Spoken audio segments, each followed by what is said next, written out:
better. You've just got a backup now from west of the Merrimack to about Bulls, then it's opening up southbound 141, Helfrich down into Valley Park, so that's a little bit better as well. Southbound 55, midway down from M toward Highway Z, a couple of slow spots. On the Illinois side, eastbound 64, passing 70 to Exchange is slow. Westbound 55-70 from 255, most of the way to 111 is heavy, and eastbound 64 backs up east of 157 to 159. Next update at 5:20 from the michaelsflooringoutlet.com traffic center. Sandberg Phoenix serves your business in litigation, intellectual property, and products liability. We're more than a law firm. We're committed to your success. Learn more at sandbergphoenix.com. The choice of a lawyer is an important decision and should not be based solely on advertising. Traffic and the latest on the Redbirds. This is the Redbird Rush Hour on KMOX. Sponsored by Busey Bank. Building community with Busey Bank. Beyond the game.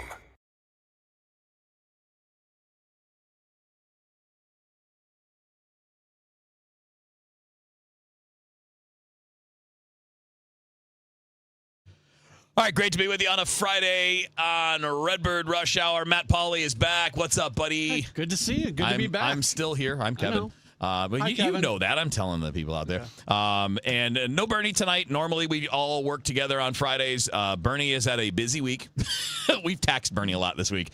So we'll be back to our normal Monday, Friday thing starting next week, where we get the three amigos together. It's been a while since the three of us because I went out of town for a Friday last Friday. So it's been a little bit.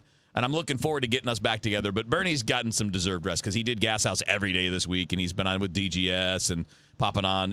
So it well-deserved. We were texting with Bernie earlier. I think he's enjoying some Tito's as we speak. And that's fine. And that's how he should be kicking it off this weekend. And I did nothing all week, so yeah, I'm so ready you're here. to go. Yeah. This is, and I never get enough words. There you go. So I'll take more.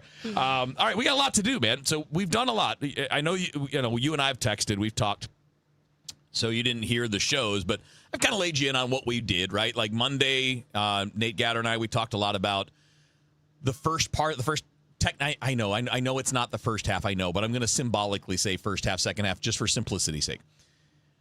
First half, how we got some really good news. We found a couple of young stars in town. In a worst case scenario, you control Walker for 3 more years. Worst case scenario. Maybe longer. We ended up turning that into Tuesday being the Jordan Walker show after we stole the show in Philly. Which was awesome. Oh, it was so much fun. So much fun. Yeah. And that led to all the contract extension talks and what goes into all that. Wednesday, we were a little bit more about the Cardinals' options now, right? Buy, sell, do a little bit of both, just hold. Could you be creative? Yesterday, I did a little more, Matt, on, could they look at moves that we're not anticipating? Mostly I came to the conclusion probably not. And looking at would they move Palante? Probably not. But I think you listen. Yeah. But probably not. I would say it's much less likely.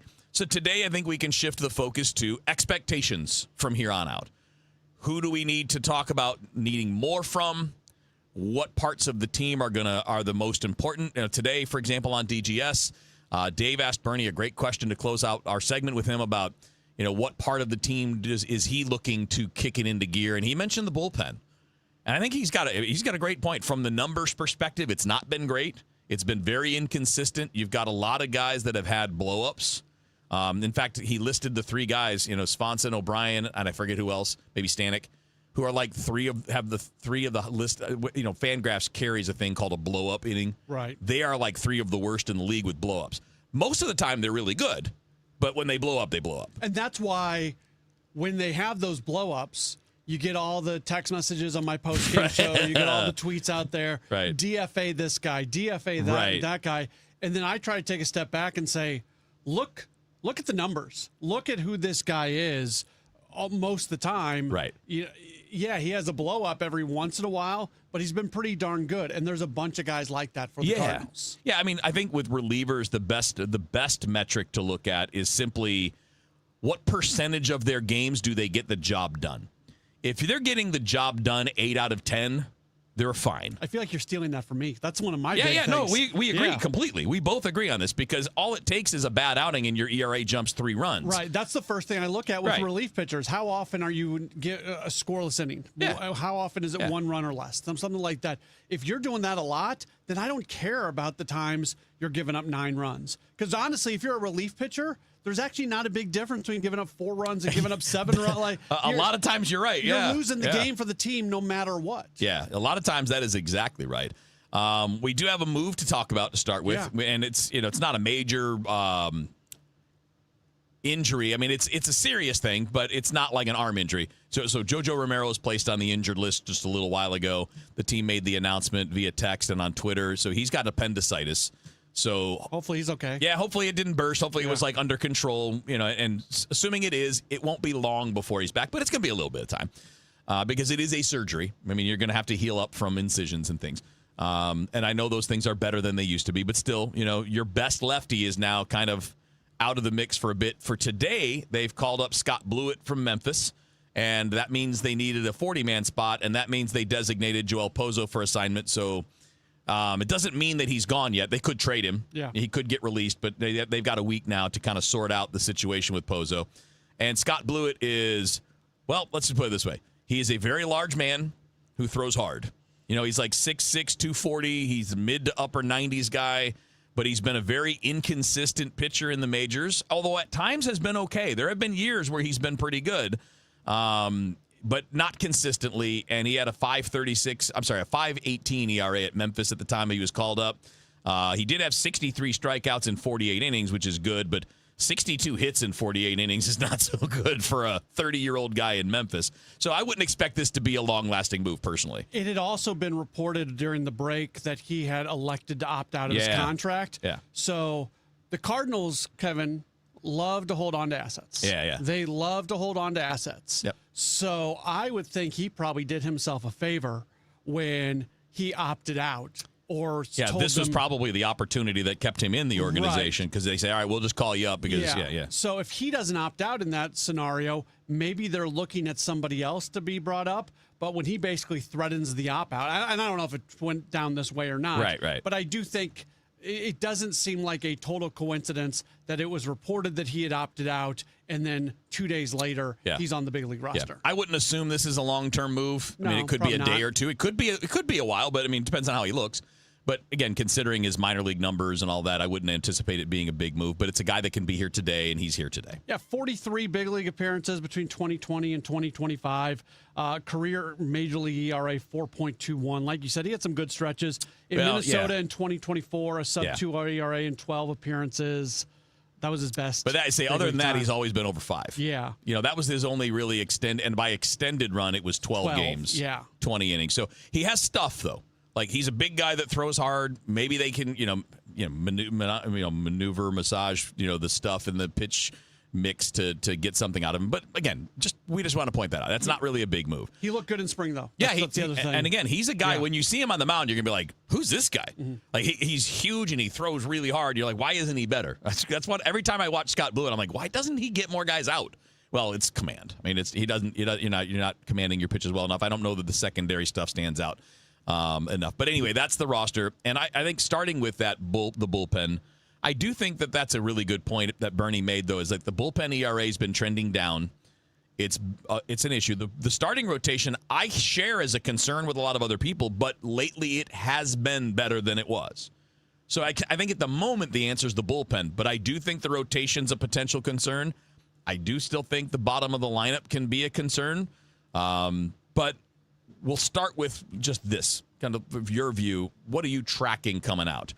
What's the part of the team that's going to have your interest the most here in this stretch leading up to the deadline? Starting rotation. Okay. Because there's not a guy in the rotation who is either not struggling or you're not concerned about the sustainability of what they're doing. You look at everybody in the rotation. Maybe Dustin May is the one guy, but he's also the one guy who... It's been rough lately. It has been a little rough lately, and there's no guarantee that he's going to be on this team moving forward. Yeah. He's a guy who could easily get moved depending on where things are at. But Liberatore has been...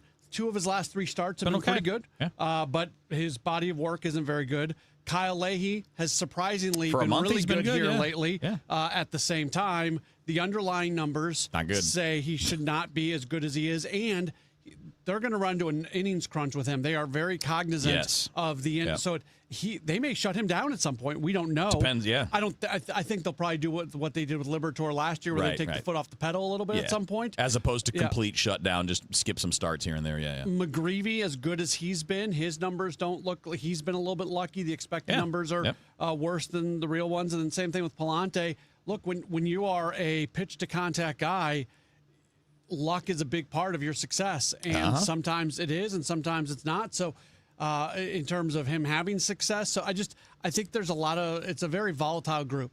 Yeah, and what makes it interesting is, some of the people that could be moved are in those two groups, right? I mean, May could get moved. Guys like Stanek, although I don't think the appendicitis thing changes it for Romero, but maybe.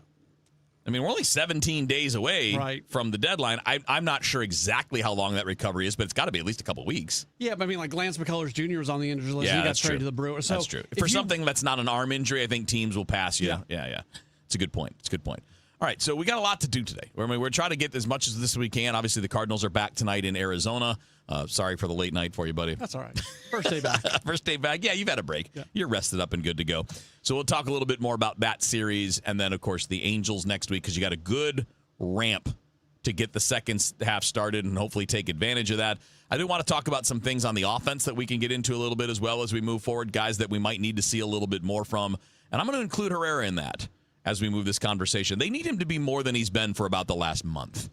He's got some good characteristics. On base is great. They're going to need a little more pop. So we'll kind of go through the second half. If there are things that you're interested in, concerned about, and you want to drop them on the stream, Facebook, YouTube, and Twitter, feel free to do it. We'll mix it all up and keep on going until 6 o'clock on Redbird Rush Hour here on KMOX. You work hard, follow the rules, and get absolutely slammed by taxes. Your paycheck, taxed. Your property, taxed. Everything you buy, taxed. Missouri's tax system isn't broken, it's rigged against you. The lawyers and lobbyists working for big corporations and the super rich buried over 200 loopholes for themselves in our tax code. While they pay nothing on the services they use, working families are taxed over and over. It's no wonder they're lying about Amendment 5. Our corrupt tax system is rigged in their favor. They're getting a free ride on your back. Don't believe their lies. The truth is, Amendment 5 closes loopholes exploited by the super rich and slashes taxes paid by Missouri's working families, phasing out income taxes and cutting property taxes. They finally pay what they owe while you keep what you earn. Vote yes on Amendment 5. Paid for by Missouri Promise PAC. Hi, St. Louis. This is Ben Barnett with Timberline Tree Care. I'm really excited to announce another reason why we should be taking care of your trees. Timberline is now the only tree care provider anywhere to offer full-spectrum tree maintenance programs that are fully guaranteed. Here's how it works. You call Timberline and an ISA-certified arborist will meet you at your home. We will develop a plan that includes soil testing and amendment, fertilization, any necessary pesticide applications, and annual inspections by an ISA-certified arborist. But here's the best part. Maintenance pruning of your tree is included in this plan. And in the unlikely event that your tree dies while under our care, we will remove it for free. All you have to do is call us and sign up for the plan. We will take care of literally everything from there. There's no obligation, and you can cancel at any time. For tree care that is guaranteed, call Timberline Professional Tree Care at 636-479-7475 or find out more at stltreecare.com. Traffic from the MichaelsFlooringOutlet.com Traffic Center. This traffic report is a service of I-3 Broadband. If you're traveling west on 70, there's still some slow pockets from 61 out to about David Hochul Parkway right now. Westbound 64 is cleared out in the city. It's just a little slow approaching Prospect, ramping onto westbound 70. Eastbound 64 between Hanley and Big Bend, just a little busy. Westbound 44, west of Bulls to west of 141, there's just a slowdown there. Southbound 55 is clear. Eastbound 64 backed up. East of 157 to 159, and westbound 5570 is on the brakes, 255. About midway into 111, and then after that, you're back on track. Summer celebrations are here, and i3 Broadband keeps you connected. Head over to i3broadband.com/radio today or call 1-866-806-5485 to upgrade today. Because life runs better on fiber, and i3 Broadband is here for you. I'm Roger Brand in the MichaelsFlooringOutlet.com Traffic Center. Now, back to the Redbird Rush Hour on KMOX. Sponsored by Busey Bank. Building community with Busey Bank. Beyond the game.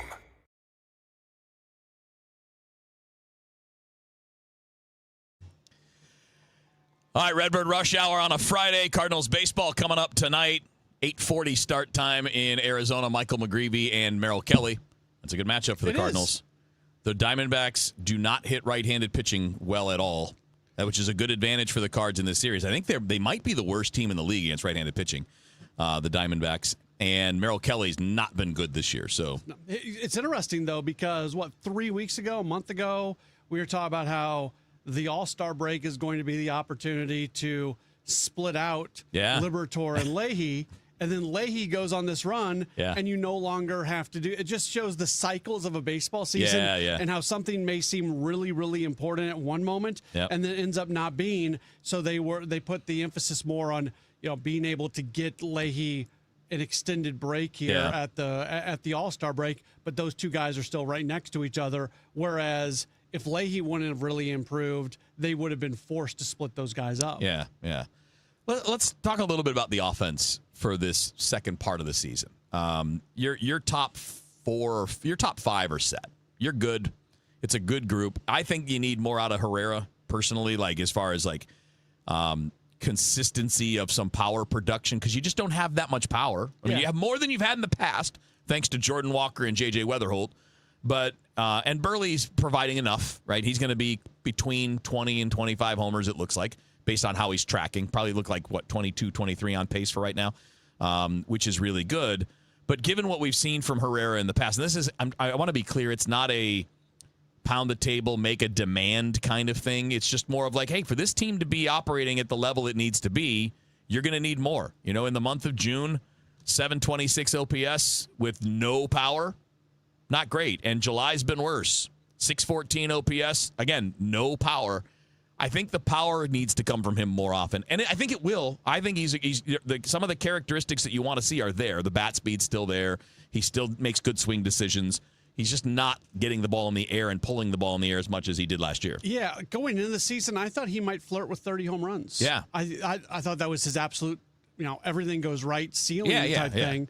But I thought he had the potential to be a 30 home run guy, because last year he hit 19 home runs in 107 games. Right. So, and I was kind of hoping for 25 this year. Right, and that would be right there. He's at 11, basically almost 2/3 of the way through the season now. And his launch angle, his average launch angle, just isn't very good. Not compared to where it was. Right. And I know that, people hate hearing the words launch angle, but it matters when you're not a speed guy. Which we were talking off the air about Blaze Jordan. I talked about Blaze the other day, too, on the show. Like, when you're not a guy that runs very much, ball in play is not much better than no ball in play. Right? You got to provide some pop to get the most out of it. Now, Herrera provides on base. So that part's not slipped, and that part's elite. So in that way, it's not, again, it's why it's not a major worry. It's just like, hey, this lineup's going to be better and more productive if he can produce power at the level he did last year. So last year, he had 452 plate appearances and slugged 464. He's almost at that number now. He's at 423 plate appearances. So we're only 30 plate appearances different, but his slug is 74 points lower. Right, 464 to 390 They on the need slug. that to be up there a little bit higher. 837 to 771 on the OPS. So 60 or so point difference there. Yeah. This is, people don't want to hear about launch angle. Well, that's the difference. Yeah. That's the single thing. If you put more his air, exit velo's down a little, but not. I'm not overly worried. It's about above that. league average. Yeah, and that probably fixes itself too. Yeah. With the other, if he can just hit the ball in the air a little bit more, that's going to be the difference in the doubles and the home runs. Yeah. And we got a message that comes in from Brian that says the ground ball rate from Yvonne has been really surprising. Ground ball rate is basically the opposite of launch angle. Like, if you're pounding into the ground, that's connected to how it's coming off the bat. Yeah, and actually one of the other things that's interesting for him this year is his ground ball rate is up, but not that much.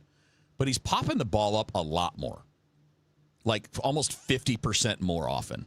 It's not a huge difference, right? Last year he popped the ball up 6.8% of the time, and now it's 10.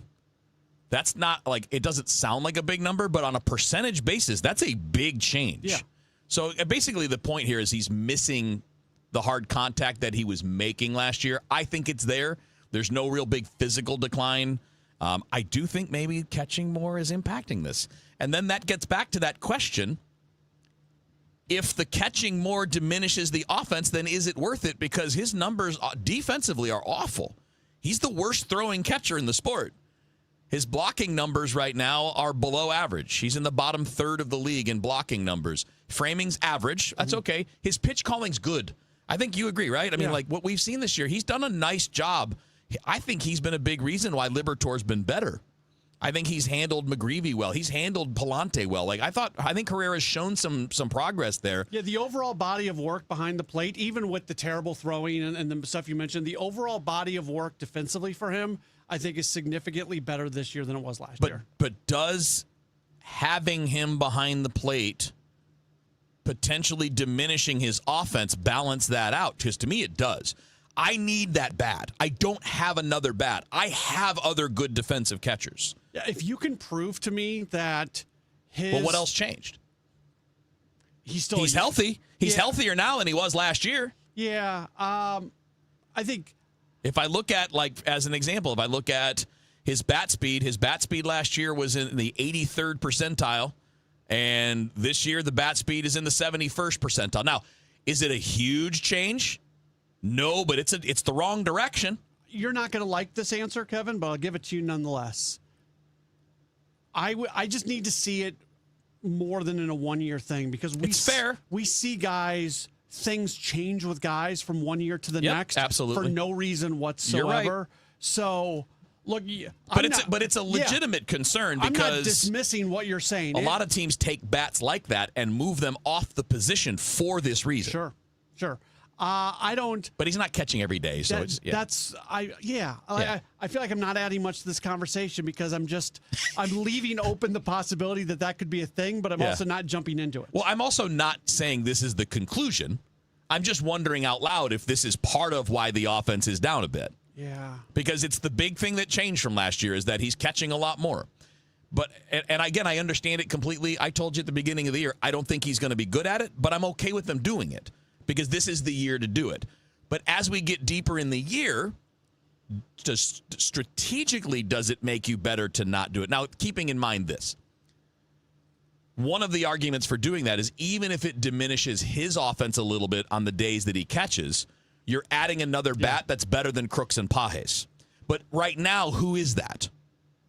Sometimes it's Jose Fermin. Well, this is my point, right? You're not getting that big upgrade. You're getting an upgrade, but it's not that big. So I'm wondering about that. If Jimmy Crooks was hitting a little bit better, a lot of this would be fixed. Completely agree. Yes. Completely agree. And Pages, the reason he's not catching more is because of that. But Crooks has not gotten the run that we thought he was going to get, and it's connected to things. They faced a lot of lefties. Yep. But also, if his bat was doing more, they'd get him in the lineup more. It's also hard for a guy that's young to do more of the bat when you're playing twice a week, which is why they don't call prospects up to do that. Sure. But you got to do it at some point, right? And hopefully Crooks will be able to earn those at-bats. Liberty Mutual customizes your car and home insurance. And now we're customizing this rush hour ad to keep you calm, which could help your driving. And science says therapy is great for a healthy mindset. So enjoy this 14-second session on us. I think you've done everything right and absolutely nothing wrong. In fact, anything that hasn't gone your way could probably be blamed on your father not being emotionally available because his father wasn't emotionally available, and so on. And now that you're calm and healing, you're probably driving better too. Liberty, liberty, liberty, liberty. For the last 33 years, you've discovered that at Banner Construction, we pride ourselves on quality craftsmanship. We believe the single most important decision homeowners must make when considering an exterior restoration project is, who do you hire? At Banner, we provide well-engineered, meaningful, long-term solutions to transform your home into the pride of the neighborhood. Let us help you fall in love with your home all over again. Call or visit bannerconstruction.com and have a banner day. At 5:30, this update is sponsored by Michael's Flooring Outlet, the flooring experts, michaelsflooringoutlet.com. We've got some clouds. It's 89 degrees downtown at the Gateway Arch right now. Missouri grassroots groups are holding Get Out the Vote rallies on Saturday ahead of the August 4th primary. They're pushing voters to reject Amendments 4 and 5. Amendment 4 would change how citizen ballot measures pass. Amendment 5 would shift the tax burden from income over to sales taxes. Rallies are in the city and in St. Charles. Proponents say the tax shift would make Missouri more competitive for business. Missouri State Auditor Scott Fitzpatrick says audits are intended to improve government accountability, regardless of who occupies an office or what party is in control. Fitzpatrick, a former Parson appointee, explains his approach to MissouriNet. It's not about trying to make Governor Parson look bad. It's really just about making sure that regardless of who we're auditing, we are transparent, we treat everybody the same. It's really for the sole purpose of making government work better for the taxpayers. Fitzpatrick says the audit of former Governor Parson's office found no criminal wrongdoing, but did identify record-keeping and policy concerns. Among the findings, auditors could not identify a specific state business purpose for 58 state-funded air flights that cost taxpayers more than $375,000. Code Blue is back for this upcoming winter after being funded by St. Louis City's budget. With it will also come some changes. Adam Pearson, the director of the city's Health and Human Services Department, says new this year, they have enough time to put out a request for proposals and discuss with various departments how things can be done better to assist the unhoused during severe winter weather. Pearson says they're also taking proposals from service providers of all kinds. We want your feedback. We want your input. We want to see your proposals. You know, if you want to offer large shelter services, that's great. Smaller shelter services, that's great. Pearson says they're hosting a conference on Tuesday for those interested in discussing the RFPs before the August 10th deadline. The city dedicated $2 million to Code Blue this winter.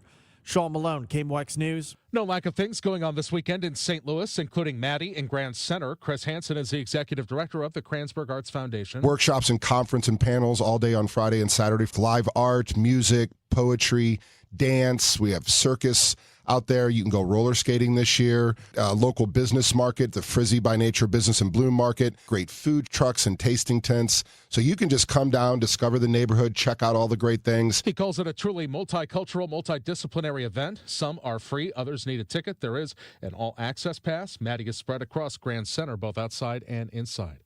Hall of Fame broadcaster Joe Buck is packing his bags for the Rocky Mountains. He tells Fox 2 he's moving to Denver, the hometown of his wife Michelle. Marks a major life change for the play-by-play veteran who's called the Gateway City home since birth. Despite the change of scenery, Buck insists he won't be a stranger to St. Louis. I'm a St. Louisan, and I'm going to be a St. Louisan living in Denver, but coming back to St. Louis a lot to see family and friends. And I think it'll be nourishing, to use a corny word, for my soul. Heads up for drivers. Well, 270 roadwork's going to impact drivers in Missouri and Illinois this weekend. Starting tonight at 8 p.m., they're going to have up to 3 lanes closed north 270 at 64 for paving work. That'll run through 5 a.m. Monday morning. And tomorrow morning at 6 a.m., they're going to have westbound 270 from Route 3 to the Chain of Rocks Bridge down to 1 lane. That'll last through Sunday night at 6 p.m. Roger Brand, KMOX News. And from the Saliga Heating and Cooling Weather Desk for tonight, we could have some spot evening storms. Otherwise, just clouds overnight, low 75. For tomorrow, the sun's in control. It's going to be hot and humid. No storms, high 93. Could see some pop storms on Sunday, high 93. Right now, it's 89 downtown at the Arch. I'm Michael Calhoun, KMOX News. For state senate, I like Mike.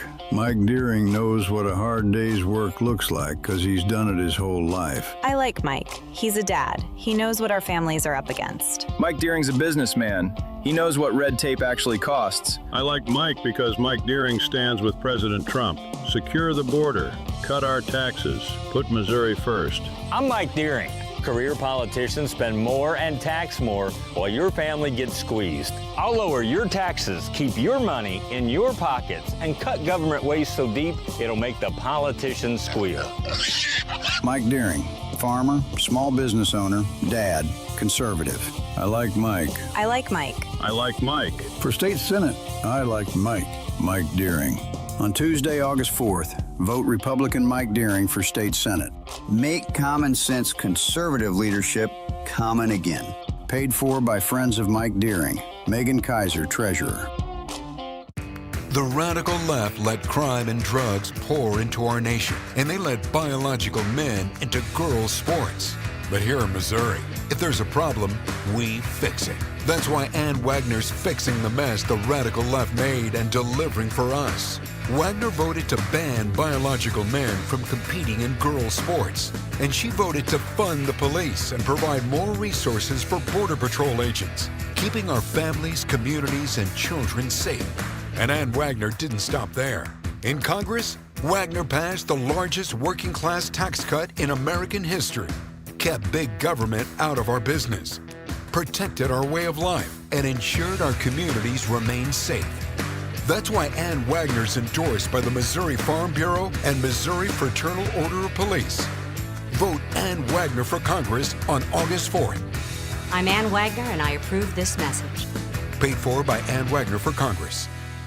Aging control systems can increase downtime and cybersecurity risk, especially in operations that run 24/7. Graybar helps organizations evaluate automation architectures and support the right upgrades, whether through incremental updates or full system replacements.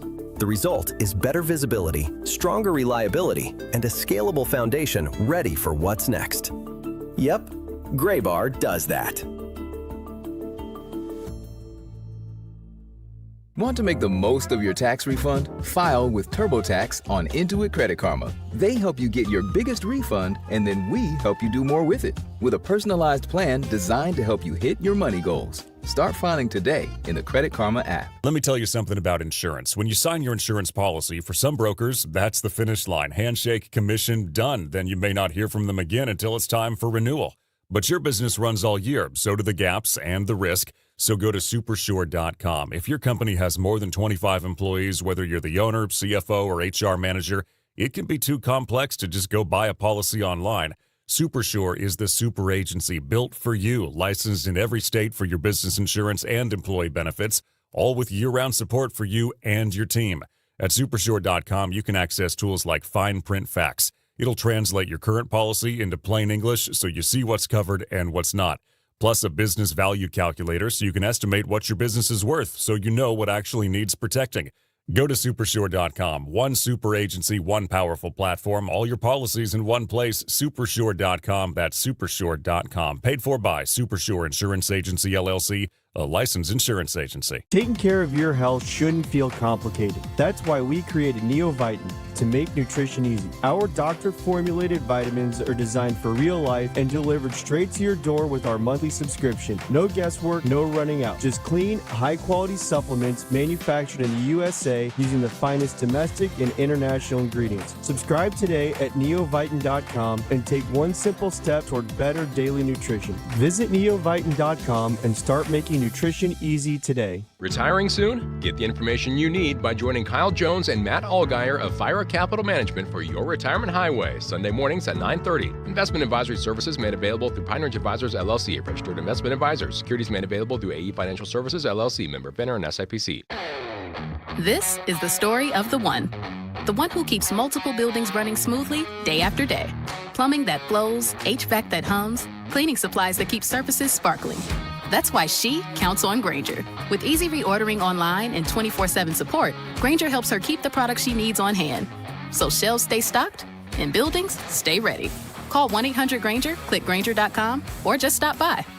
Grainger, for the ones who get it done. Broadcasting from the Scott Credit Union Studio, 104.1 FM KMOX. Traffic from the MichaelsFlooringOutlet.com Traffic Center. Well, the traffic continues to improve. If you're headed around the area, there's not a whole lot to worry about right now. Westbound 70 is still slow, though, from about Wentzville Parkway out to David Hokel Parkway, and there's some heavy traffic both ways, just briefly through Forestel. Westbound 64, midway between Lakes and Eagles Boulevard and Prospect, is slow out to Highway 70 as well. Westbound 44, Bulls through the Merritt's overpass. There was a stall on the shoulder earlier. I think that's why we still have a slowdown. It's certainly not a jam. We have a backup southbound 170 from just south, let's call it Brentwood, down to 64, and eastbound 64 is on the brakes, 170 through Big Bend, almost to Bellevue. And Illinois drivers, you have the roadwork backup, eastbound 64 east of 157 to 159, and westbound 5570 is on the brakes, 255, about midway into 111. I'm Roger Brand in the MichaelsFlooringOutlet.com Traffic Center. Sponsored by Gloria Lou, with your home sold, Guaranteed Realty, 314-325-6888. Need to sell your home and you want the most money? The name to remember is Gloria Lou. Yes, Gloria Lou, with your home sold, Guaranteed Realty. at 314-325-6888 and start packing. It's 5:40 in Mid-America. This time check being brought to you by Paramount Men's Medical Center. Now, back to the Redbird Rush Hour on KMOX. Sponsored by Busey Bank. Building community with Busey Bank. Beyond the game.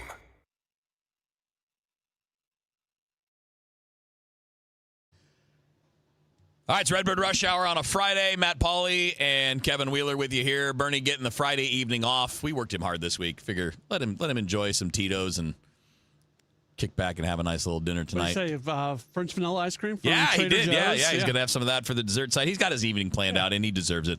We'll get us all back together on Monday for the Three Amigos here on Redbird Rush Hour. Anything else on the offense that's on your mind? Because I think we share the same ideas on the pitching side. I have the same concerns you do about the rotation. The bullpen, I think we all seem to be on the same page. Mostly good, but some concerns. On the offensive side, outside of what we just talked about with Herrera, anything else that strikes you? Because, I'd like to see more from Mason Wynn.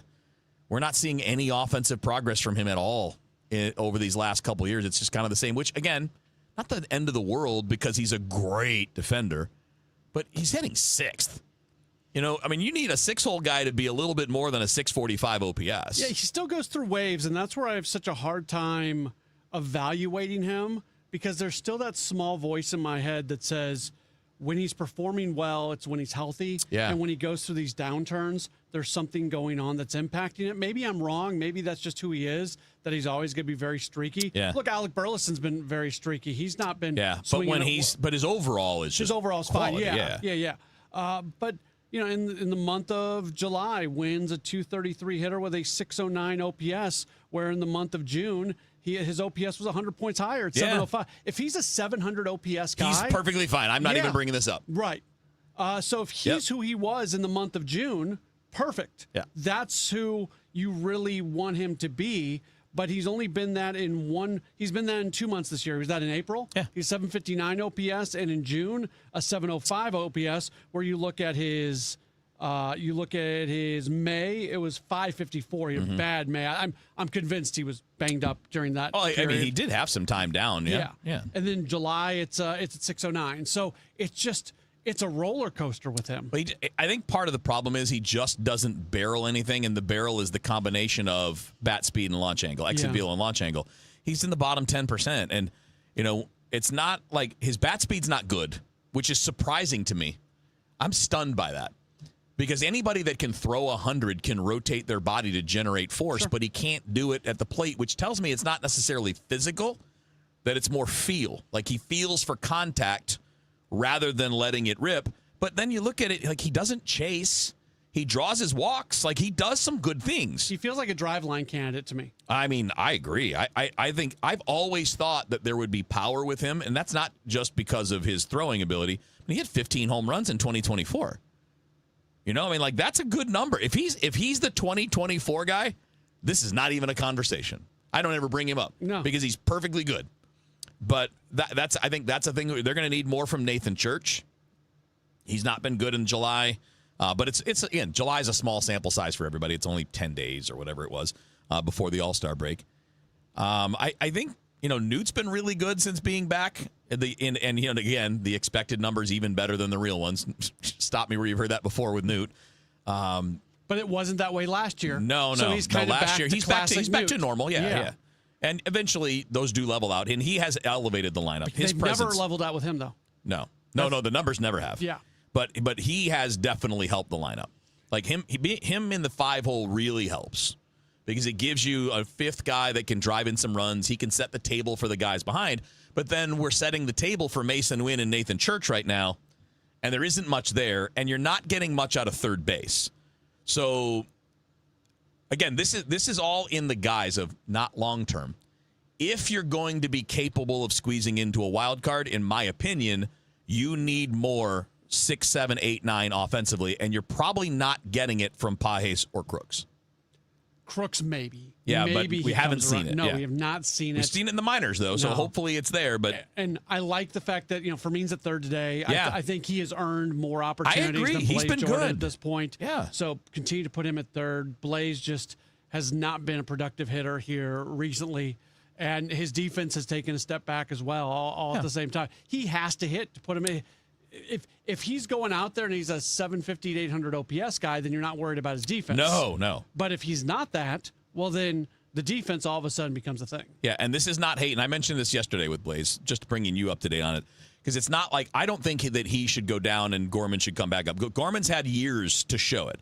I'm okay with giving Jordan the look, but we're just talking about it like a big guy who doesn't run well, hitting a lot of ground balls and making soft contact is not going to play. No. He needs to hit the ball over the fence. And that's a position that you normally get more production from. Right. And, he's slugging 280 in July. And that's just small sample size, 8 or 9 games for him. But that stretches back into mid-June as well, really since his first weekend. His first weekend, he was all over the place. Hit a bomb, hit a triple, and there's been almost no extra base power since then. So, again, this is why, and by the way, in July, Fermin's been way more powerful than Blaze Jordan, which to me means, all right, I'm going to play the better all-around player. If I'm playing a contact guy at third, well, Fermin moves better. Right, both on the bases and laterally laterally and vertically at the position at third base. He doesn't have as good an arm as Blaze Jordan does, but he moves more, does more, and he's providing significantly more power than the guy who supposedly has more power. I agree with all that. It's rather remarkable to me though that the production from third base has just dropped in Major League Baseball. It's crazy. Yeah, we're in a weird window. Right now, among qualified third basemen in Major League Baseball, there's only 9 guys that have an OPS above 750. Yeah, it's weird.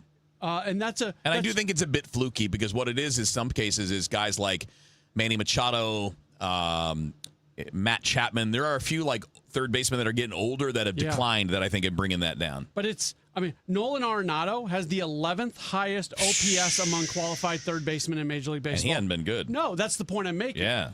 Manny Machado is number 12. Arenado, Machado are right now. So 2 guys who are underperforming at a major spot are number 11 and number 12 in Major League Baseball in OPS and third baseman. It's a tough position to fill right now, which may mean you got to get creative at some point. Somebody moves from somewhere else, and I don't mean just the Cardinals, just a lot of teams.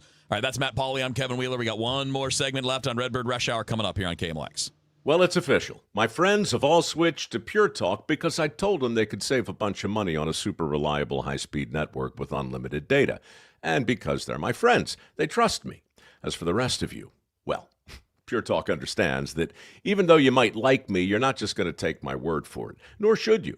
For that reason, and for a very limited time, Pure Talk is offering any of their plans for just $15 a month for the first 3 months, including their top-tier unlimited plan that normally sells for $65 a month. Think of it like a test drive, a super simple way to save $150 while you kick the tires on Pure Talk's blazing fast network, and a fine way to see for yourself why I switched from big wireless, along with a few 100,000 of my closest friends. Dial pound 250, say Mike Rowe, and be connected to Pure Talk's friendly U.S. customer service team. Again, dial pound 250, say Mike Rowe, and let the savings begin. Hi, I'm Jim Brennan with McKelvey Homes. The wait is over. The displays are now open at the Reserve in West County, a prime location at Manchester and Highway 109. The Reserve is an outstanding community with serpentine streets, extensive trails, and our own neighborhood park with a pavilion, gazebos, playgrounds, and more. Come tour our popular Hamilton Ranch or our luxurious Turnberry story and a half. Visit McKelveyHomes.com. It's time to move up to McKelvey. And Doug. Limu and I created a trick to help you remember that you can customize your car insurance and save with Liberty Mutual. You see, the shirts Limu and I wear are yellow, and yellow is the color of lemons, and lemons grow on trees, and trees provide oxygen, and oxygen helps us breathe, and breathing is how you live, and you can live more life when you save money by customizing your car insurance. I agree, Limu. It's really quite simple.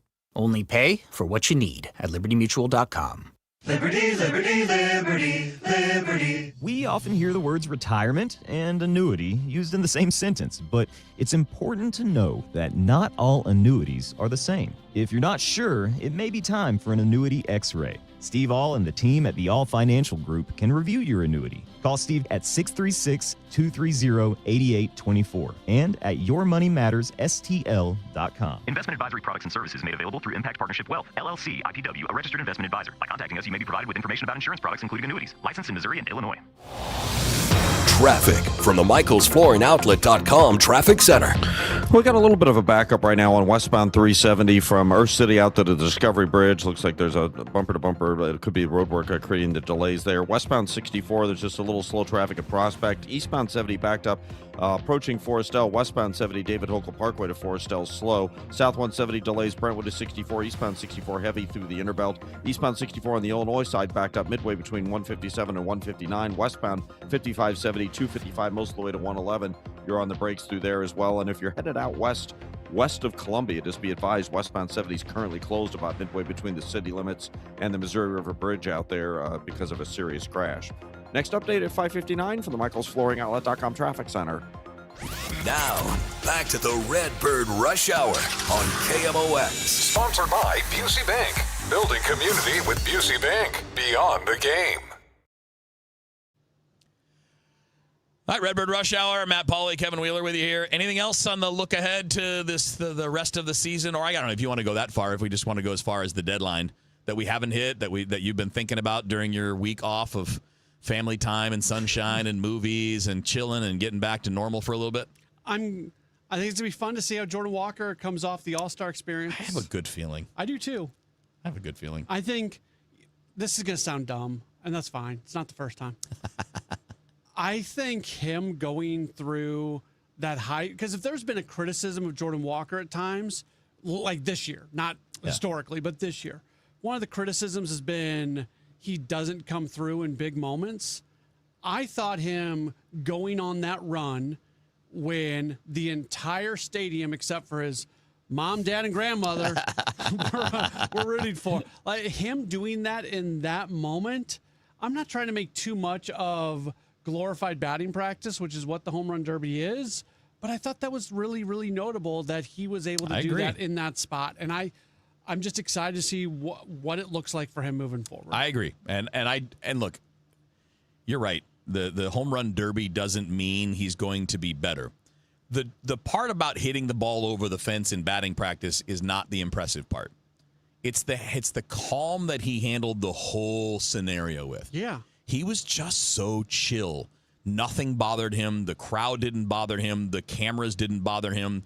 The fact that he needed to hit 6 in a row didn't bother him. He just was cool and chill. Now, in fairness, the meaning of that outcome is much less than the meaning of the outcome of real games and a playoff race and all that. So hopefully it's just the continued sign that he has settled down as a major league player, because that's one of the things we've seen this year is there's some belief, there's calm, and he's sticking with his approach. And when things go bad, there's no panic where there seemed to be in the past. I think he's acknowledged that. Yeah, and the thing with him hitting the ball so hard, when things are not going well for him, when all of a sudden he's hitting the ball on the ground, all of a sudden he's still hitting for average because he's hitting the ball so hard. Yeah. So you want to see, he has to hit home runs, he has to hit doubles for this team to probably go where it wants to go. But the fact that when he goes through slumps, he's still a 300 hitter, that's a nice thing to have. Yeah, he's been super impressive. And again, I think the second half looks like he's just going to maintain. I'm not seeing like a big jump or anything. I mean, hard to jump from where he's been. But there's no sign of weirdness. There's no sign of any kind of concern with JJ. I mean, I'm sure he's just going to keep on rolling. You know, a little bit of a hot streak here, a little bit of a cold streak there, but I think his total numbers are going to keep on going. In fact, I would expect him to be even better in the second half. I would too. Maybe at some point he runs into a little bit of a wall because he's never Long done season. 162. Yep. And they should probably be cognizant of that.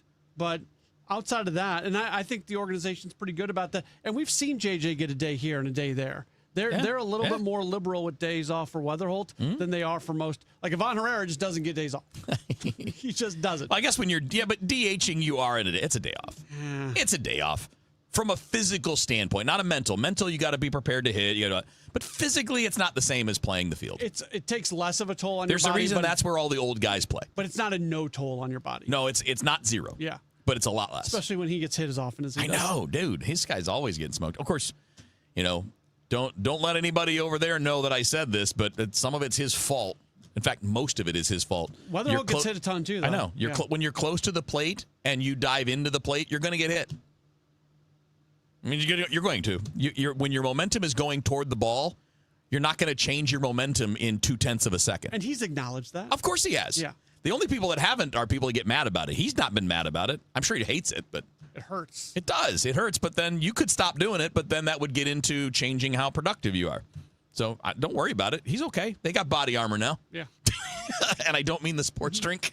These guys are all geared up, plastic everywhere. Sometimes you can't even tell if it hit a bat or if it hit an elbow pad, going by the audio on TV anyway. That game on Sunday was a good example of that. Perfect example. Yeah. All right, buddy. Have a good show. Sports Open Line. Next, you got a 10-second tease? A lot of baseball. A lot of baseball? Yeah. Leading into baseball? Yeah. Sounds good. Cardinals baseball and Sports Open Line coming up on KMOX. If you're having a major project done at your house, it can be a long process. It can be kind of tedious or frustrating. And hopefully, though, when it's all done, you can stand back and look and think, oh my gosh, this is an incredible improvement. Sometimes it doesn't work that way, though, if you choose the wrong company. That's why I'm telling you that if you're thinking about a major project in your outdoor space, even a minor project, call Chesterfield Fence and Deck, because Chesterfield Fence and Deck is the sign you have the very best. They only use the highest quality products. They have their own installation crews with years of experience. That is extremely important. And Chesterfield Fence and Deck has been around for 58 years, a quality company, and they offer value. They're not going to be your cheapest bid, but they're going to be the best, and it's going to last for years to come. So you can stand back and think, money well spent. They'll offer you 48 months interest-free financing if you mention me, Debbie Monterey. Stop by and visit them or visit them online right now at chesterfieldfence.com. Chesterfield Fence and Deck. Someone had a birthday. Yep, 50. Can't believe it. 50 years of wisdom. Great segue. We have a health reminder from the CDC. Pneumococcal vaccination is recommended for adults 50 or older. Says here, we're over 6 times more likely to be hospitalized with pneumococcal pneumonia than adults under 50. I don't love those odds. Same. Look what I found. Pfizer's Prevnar 20 is proven to help protect adults against pneumococcal pneumonia and invasive pneumococcal disease in just 1 dose. And millions have already gotten it. Continued approval may depend on a supportive study. Don't get Prevnar 20 if you have a severe allergy to its ingredients. A weakened immune system may lower your response. Common side effects include injection site pain and swelling, fatigue, headache, muscle, and joint pain. For full prescribing information, please call 1-855-213-2138. Visit Prevnar20.com or talk to your doctor or pharmacist. I'm on Prevnar20.com now, scheduling my appointment. Good idea. And happy 50th. This is the take care of my family goal. This is the enjoy the life I've built goal. This is the set up a foundation goal. This is Busey, where your goals become lasting legacies. Through bespoke plans that maximize your wealth, through partnerships that give you peace of mind. Because building wealth, tending to it, and passing it down secures a brighter future. Busey Bank, building business, growing wealth since 1868. Member FDIC. What do parents think of back to school at Staples, where supplies start at just 25 cents? Staples has the latest laptops with up to 40% savings. I may hug the cashier. So embarrassing. It's the most wonderful time of the year. It's a wonderful time at Staples with up to 40% off select tech. Staples. That was easy. Visit Staples today or shop online and in the app. Ends 9/12. Exclusions apply. Traffic from the MichaelsFlooringOutlet.com Traffic Center. Looks like we have a stall, or maybe it's a vehicle with a flat. Doesn't matter. It ends up being the same thing. It's blocking a traffic lane. That's westbound 370 at the Discovery Bridge. That's why we have a jam approaching 141 on westbound 370 right now. Westbound 70, kind of slow at the ramp onto ramping past 61 there. Eastbound 70, a little bit of a backup, almost midway in from Wright City to Forestdale. Don't forget, westbound 70 is currently closed midway between Columbia and the Missouri River out there in the Boonville area. It's a serious crash. They said it could be almost another 2 hours before they reopen westbound 70 lanes because of it. I also see a couple of backups. 44 is still a little slow through Merritt's, and then you've got backup westbound 44 through the St. Clair Rest area, and another one west of Bourbon. Roadwork possibility at the second one, I think. Westbound 5570, you've still got roadwork delays from 255 midway to 111, and eastbound 64 still delays approaching 159. I'm Roger Brand at the MichaelsFlooringOutlet.com Traffic Center. The trusted voice of St. Louis. KMOX AM St. Louis. KMOX FM Hazelwood. Always live on the free Odyssey app. ABC News, I'm Wayne Cabot. Another 59 fires broke out today in Canada for a total of 888. Toronto's premier appealing for the U.S. to help as President Trump threatens Canada with sanctions for, quote, not maintaining their forests. ABC meteorologist Leslie Lopez sees relief from the worst of the wildfire smoke this weekend, but not for everyone. We still have smoke moving into areas of Wisconsin, Michigan, and we're looking at hazardous air quality in these areas. That hazardous air quality is moving into Pennsylvania. We have that through New York and then moving down into areas closer towards North Carolina as well. Michigan still has it the worst from parasitic infections linked to lettuce. Another 700 cases just since yesterday. The CDC says it is okay to eat bagged lettuce because it's not part of the bad batch. For a seventh straight day, the U.S. military is hitting Iran for $88 a barrel today. This is ABC News. An accomplished actress best known for her role in a Christmas classic has died. Brenda Fricker appeared in more than 90 films and television shows over a 60-year career that included an Academy Award for Best Supporting Actress for her role in My Left Foot. She was the first Irish actress to win an Oscar, but she was probably best known in this country for her role as the Pigeon Lady. It's Christmas Eve. Good deeds count for extra tonight. They do? Of course they do. Her role alongside Macaulay Culkin in the Christmas classic Home Alone 2. Brenda Fricker was 81. Ireland's deputy prime minister said the country's lost a national treasure. Brian Clark, ABC News. Texas Governor Greg Abbott says more than 2 feet of rain means rivers are still rising. You got the Nueces River, the Sabinal River, the Frio River, Leona River. I would say, as of right now, of those four, the one river that remains the greatest danger to this community is the Nueces River. Wayne Cabot, ABC News. 6:02, cloudy sky, 88 degrees downtown at the Arch. The search for a missing swimmer at Castlewood State Park ends in tragedy. Marine troopers pulled a 19-year-old man's body from the Merrimack River just after 12:30 this afternoon, 2 days after he went under. Missouri State Highway Patrol Sergeant Dallas Thompson says they are still officially piecing together what happened. We will do a drowning report. We had a witness that was there and saw this occur, so we'll take his statements and, do our investigation, just kind of compare what we're seeing, to make sure there was nothing else going on. At this point in time, we don't believe there was any kind of foul play or anything. That stretch of the river is notorious for its deadly undercurrents. Thompson urges anybody looking to cool off this summer to stick with designated swimming streams and pools. Schnucks is closing its only company-operated warehouse, the one in Bridgeton that was at the center of a labor dispute a decade ago. The grocery chain announces the facility on Enterprise Way will shut down in March of next year, cutting 64 jobs. The closure is the last step in a transition that began in 2016 when Schnucks opened a big non-union distribution center in Kinloch, which triggered a nearly 300-day store boycott by the Teamsters, which ended with a settlement. Last year, Schnucks switched the contractor for that massive Kinloch facility to a new distribution company. Schnucks says in a statement it will work with union leaders on transition help for the Bridgeton workers. Schnucks declined our request for an interview. We called the Teamsters and have not heard back. The iconic mural that wraps around the Edison Brothers building is getting touched up with help from the original artist. The Trump Loy mural wraps around the exterior of the hotel across from the Enterprise Center and is an iconic St. Louis landmark depicting the 1904 World's Fair. Sam Eastep with Midas Hospitality says they're excited to bring back the original team behind the mural, including Richard Haas, the original artist. They're coming back to St. Louis to, re-stencil and, bringing all of the original drawings and stencils and knowledge and methodologies. Haas turns 90 next month. The restoration is underway and is expected to take up to a year and a half, including the tuck pointing. The full exterior restoration is projected to cost $6 to $7 million. Sean Malone, KMOX News. Governor Kehoe is touting Missouri's role in the World Cup. He says the state invested more than $108 million in security and safety for the Kansas City matches. More than 80 law enforcement agencies from Missouri and 6 other states assisted with operations. Kehoe also used the tournament to pitch Missouri to foreign business and government leaders, meeting with ambassadors from Austria, the Netherlands, Switzerland, and Argentina. When Taylor Swift and Travis Kelce tied the knot this month, St. Louis native Joe Buck found himself right in the middle of a star-studded crowd. The Monday Night Football announcer attended the highly secretive Madison Square Garden ceremony. Buck tells Fox 2 he was stunned he even got an invite, let alone the seating assignment. I sat next to Scarlett Johansson, in front of Brad Pitt, behind Hugh Grant and 3 rows behind Paul McCartney and Tom Hanks at the actual wedding. A late-night lawnmower joyride in New Haven, Missouri ended with a police chase, an injured officer, and a barricade situation. Officers spotted Austin Reed Allen driving a stolen zero-turn mower down a city street just after midnight Thursday.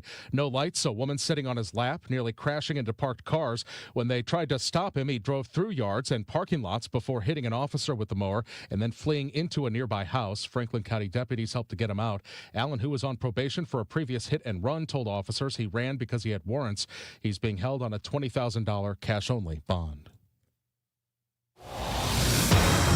Roger Brand, seeing any incidents like that out on the roads this afternoon? No, zero tolerance for zero-turn mowers. It sounds like, I guess. Yeah. No, it's not that bad. Well, not in that case, but we do have some trouble spots out there, Michael. To wrap it up, this traffic reports the service of Steve Butts and the entire Crawford Butts family. We have a stall that's in the right lane. Police are with it now. Westbound 70 at the Discovery Bridge. Traffic jammed west of the Mills out to that one. Eastbound 70 backed up about midway in from Wright City to Forestell. If you're on the Illinois side, eastbound 64 still slow approaching 159. Westbound 55 70 a backup 255 midway into 111. Westbound 44 Bowles through Merritt's is still kind of busy. And there is a little bit of a backup around the St. Clair Rest area and west of Bourbon, a bigger jam there. And don't forget, westbound 70 is currently closed if you're headed to Kansas City, west of Columbia, about midway between the west side of Columbia and the Missouri River Bridge out there in Boonville. Due to a serious crash, it could be another 90-plus minutes before they can reopen the westbound 70 lanes there. As America celebrates its 250th anniversary, Steve Butts and everyone at Crawford Butts Insurance wish everyone a safe and joyful summer. Proudly serving the community for generations. Happy 250th, America. I'm Roger Brand in the MichaelsFlooringOutlet.com Traffic Center. Once again, watching a couple of pop thunderstorms here and there, though the activity is kind of limited, but here and there until about 8 o'clock this evening. Otherwise, partly cloudy, warm and humid, 75. Saturday, sunny skies. It's hot and humid, 93. Saturday night, mostly clear, 75. Sunday, partly sunny, hot and humid. Again, some pop thunderstorms possible the afternoon and evening on Sunday, 93 degrees. Monday and Tuesday, still hot, sunny and 95, but I still like the idea of some cooler temperatures Wednesday and Thursday of next week, about 86 for high temperatures. Right now, it looks like the Canadian wildfire smoke is going to stay away from us, but as we get into a northerly flow in the middle of next week, we'll have to keep an eye on it. From the Saliga Heating and Cooling Weather Center, I'm meteorologist Dave Murray on 104.1 FM, KMOX. And at the moment, downtown at the Arch, we've got some clouds. It's 89 degrees. I'm Michael Calhoun, KMOX News. Come on, let's get going now. From KMOX Sports. We're primed and ready. All day, baby. Man, let's go. This is the Gray Bar Sports Open Line. Gray Bar, your distributor for electrical and datacom needs. On 104.1 FM, KMOX. Here we go. Welcome in. It is a Gray Bar Sports Open Line right here on KMOX. My name's Matt Pauley. Great to be with you. It's been a few days. Have not worked this week. Took a few days off for the All-Star break, but the All-Star break is over. The Cardinals are back in action tonight. They are opening up a series against the Arizona Diamondbacks, which means they're out west, late first pitches, and that means we've got Sports Open Line. We're going to have a bunch of Sports Open Lines for you today, and then they're in Anaheim next week, Monday, Tuesday, Wednesday, Monday and Tuesday night games. So we'll either have full shows or almost full shows like we have tonight. So we'll be with you a lot. As always, if you want to chime in, multiple ways to get connected on the program. Call or text 314-436-7900. That's 314-436-7900. You can tweet at me at Matt Pauley on air, MattPauley on air. And for those of you who are watching on the video stream, we welcome your comments during the program, and we'll try to get to some of those as we do go on through the night. An eventful last few days for all things Cardinals related.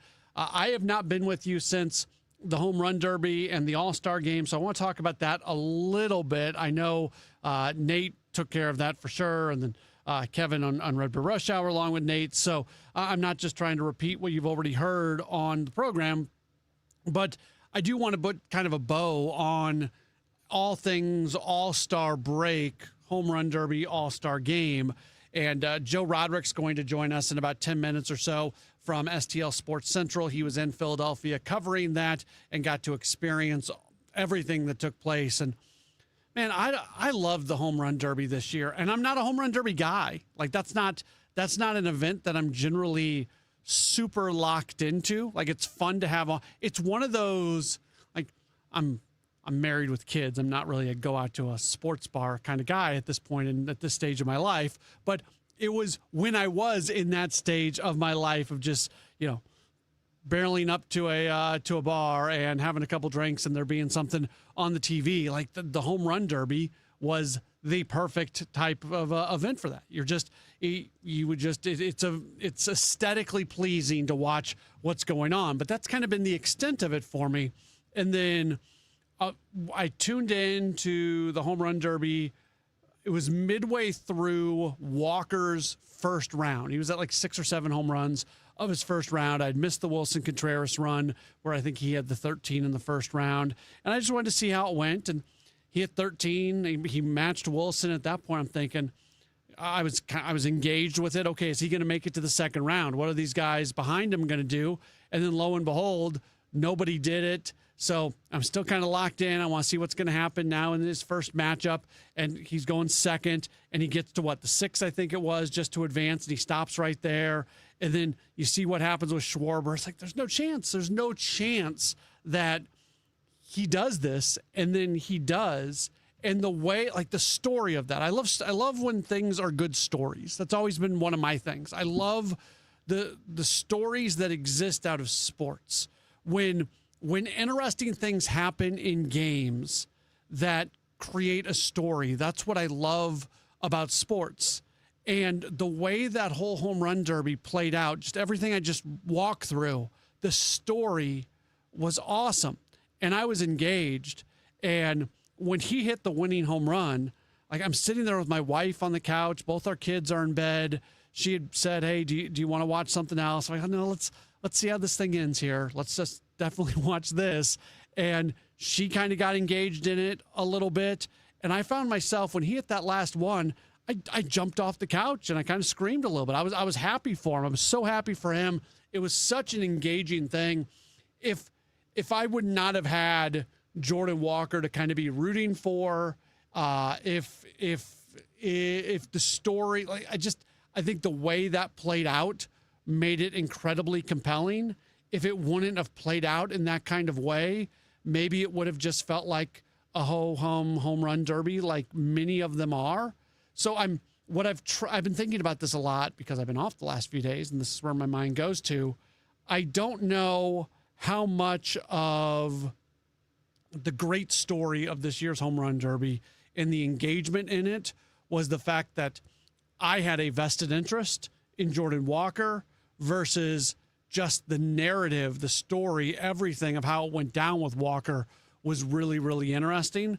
But I was so happy for him. He comes from a great family. I was happy that his family was able to be put on the stage a little bit and be put in a spotlight. His personality came out. He's got a great personality. He's such a good guy.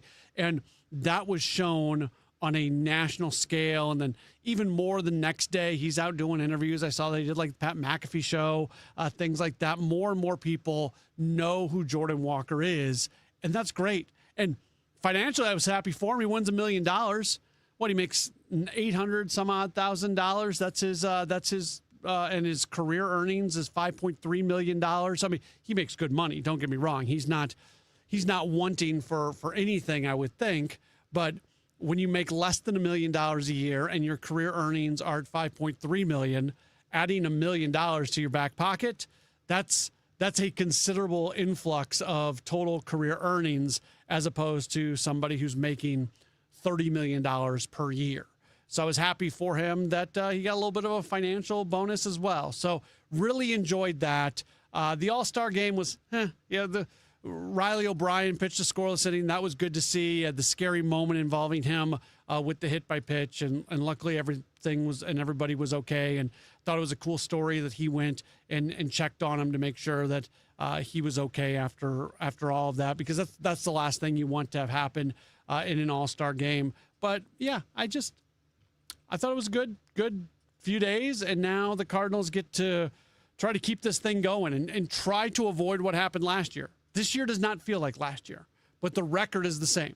And people who do not believe in the Cardinals will remind us of that over and over and over, that they had this same record last year at this point of the season, And we know what happened down the stretch where they really fell off and they were not contending for a playoff spot by the time the season came to an end. So the question is, can this version of the Cardinals, can they stay in it? Can they make Chaim Bloom's job more challenging at the deadline? That's what Cardinals fans should probably be rooting for at this point. If you want this team to be a playoff club, you want it to be something where it's not an obvious sell at the deadline. And if they can play good enough baseball here, and these next 3 games are important because there's a handful of teams that are right around the Cardinals that are kind of contending for that final wild card spot, and the Diamondbacks are right there. So if you can go into Arizona and if you can take the series, that can be impactful. That can be something that pays out dividends, not just at the deadline, but also by the time we get to the end of the season. But the Cardinals have to hold up their end of the bargain here. They have to continue to play good baseball for these type of conversations to continue. Here's what we've got coming up on the program today. As mentioned, Joe Roderick is going to join us here in about 5 minutes or so. Later on this hour, we will talk a little City SC soccer. They returned from the World Cup break last night. As you heard here on KMOX, they got a 3-2 win against Sporting KC. That was a good win. I wasn't watching that, and then I turned it on literally maybe 15 seconds before they went to the penalty kick that gave them the 3-2 win. That was the difference. When I turned the game on Apple, they were in the VAR, the video review, and they were just wrapping that up, and they upheld the penalty, and City got the penalty shot, and they were able to score. So that was good. That's really good to see them get a win coming out of their break. Also, we always like talking to Dan Reardon when it's major championship time in golf. He's going to join us at 7:05, talk about the latest in the Open Championship. That is all coming up. Don't go anywhere. Joe Roderick, he joins us next. This is a Gray Bar Sports Open Line on KMOX.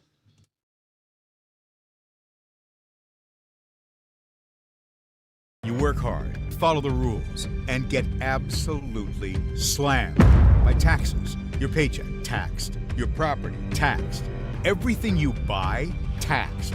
Missouri's tax system isn't broken, it's rigged against you. The lawyers and lobbyists working for big corporations and the super rich buried over 200 loopholes for themselves in our tax code. While they pay nothing on the services they use, working families are taxed over and over. It's no wonder they're lying about Amendment 5. Our corrupt tax system is rigged in their favor. They're getting a free ride on your back. Don't believe their lies. The truth is, Amendment 5 closes loopholes exploited by the super rich and slashes taxes paid by Missouri's working families, phasing out income taxes and cutting property taxes. They finally pay what they owe while you keep what you earn. Vote yes on Amendment 5. Paid for by Missouri Promise PAC. This is the story of the one who keeps multiple buildings running smoothly day after day. Plumbing that flows, HVAC that hums, cleaning supplies that keep surfaces sparkling. That's why she counts on Grainger. With easy reordering online and 24/7 support, Grainger helps her keep the products she needs on hand. So shelves stay stocked and buildings stay ready. Call 1-800-GRAINGER, click Grainger.com, or just stop by. Grainger, for the ones who get it done. New Game Plus with Oxy makes your laundry smell incredible and fights stubborn smells, like the ones your dog Biscuit brought into your freshly made bed last night. But you washed that all away with Game, and now you're drifting asleep to the scent and sound of waves. Ah, no, that's the dog licking your ear. Biscuit. It just might be our greatest scent ever, now with odor-fighting power. New Game Plus with Oxy. Ready for instant curb appeal that comes with a 25-year transferable warranty? Call Rhino Shield today.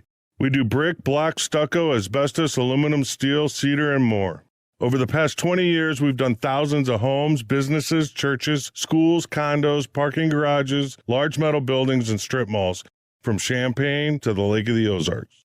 We do flat and sloped metal roofs to extend their lives too. Proud to be veteran-owned and manufactured in the good old USA. So we're tariff-free. We're exceeding expectations every day. Evaluations are free. A+ rated with the BBB and a lot of 5-star Google reviews. Call 877-25-RHINO.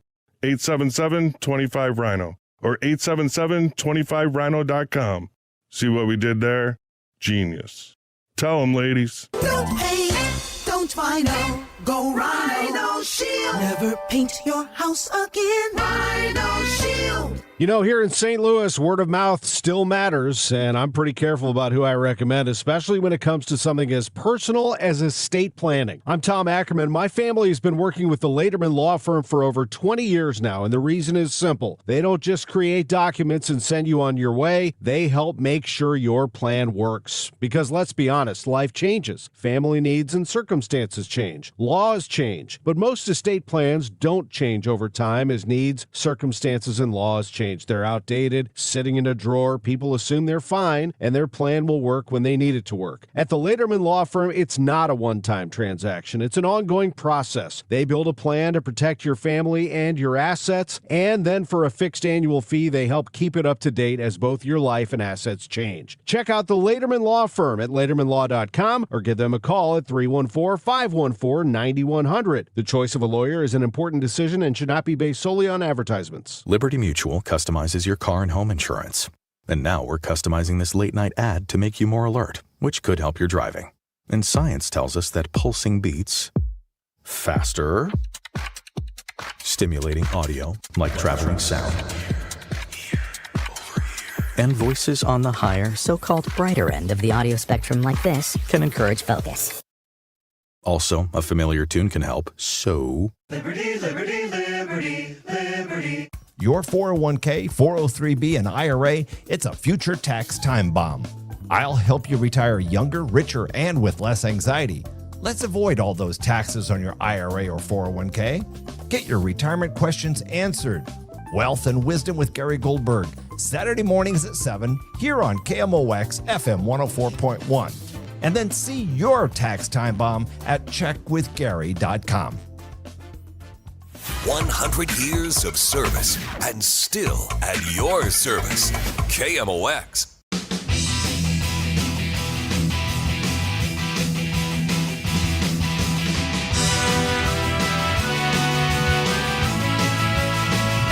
Sports Open Line right here on KMOX. My name is Matt Pauley, taking you for another hour, 15, hour 20. We'll get done just a little bit early and get out of here for Cardinals baseball. Cardinals Diamondbacks are opening up a series tonight, and the pitching matchup this evening as they come off the All-Star break, Michael McGreevy against Merrill Kelly. That's an interesting pitching matchup for sure. Generally, when we have Joe Roderick on, it's because there was a rain out and we needed to fill a show, and Joe's our guy to fill a show. And I say that, it almost sounds demeaning. He knows it's not. We love Joe. But also, he's our big event guy. He finds a way to cover just about every big event out there. That includes the All-Star Game, the Home Run Derby, and I kind of wanted to put a ribbon on everything that happened over the last few days, and nobody better to do that with than our good friend Joe Roderick, part of the team over at STL Sports Central. Hi, Joe. Hi, that sounded so mean the way you said that. You know it's not. You know we're good. We absolutely are, and no, I know you take a break during All-Star Week, so I miss talking to you. But thankfully, Chris and Amy had me on a couple times. Okay, so perfect. Yeah, that is good. So you were at both the Home Run Derby and the All-Star Game, correct? I was. Okay. Just the thing for me about the Home Run Derby was the story of how it played out with, we didn't realize how impressive the first round was from Walker until after we saw everybody else after him, because Wilson had such a good first round, so it just kind of felt normal. And then he got through the second round so quickly and didn't even have to finish all his swings. And then you think he has no chance after being down so much after Schwarber's first round, just everything that happened. So it felt like an incredible story. As somebody who was in the building, did it build in that way, in the way that I'm describing it? It did, and it was because of the Phillies fans. It was because of the fans in Philadelphia, which I said this. I said this on one of my shows. I said this to Chris and Amy. I've told multiple people this week.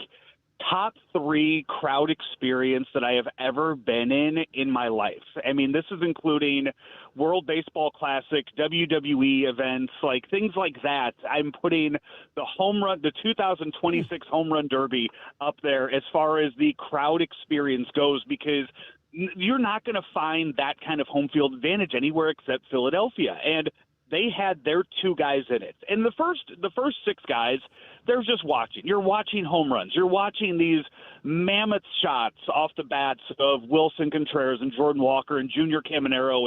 And where I was, if you saw any of our videos on STL Sports Central, you saw the section that I was standing in for all of Jordan Walker's home runs. And when I went up there at first, I'm talking to security, and they're like, yeah, nobody's going to hit a baseball up here. And I said, no, Jordan Walker's going to hit a baseball up here.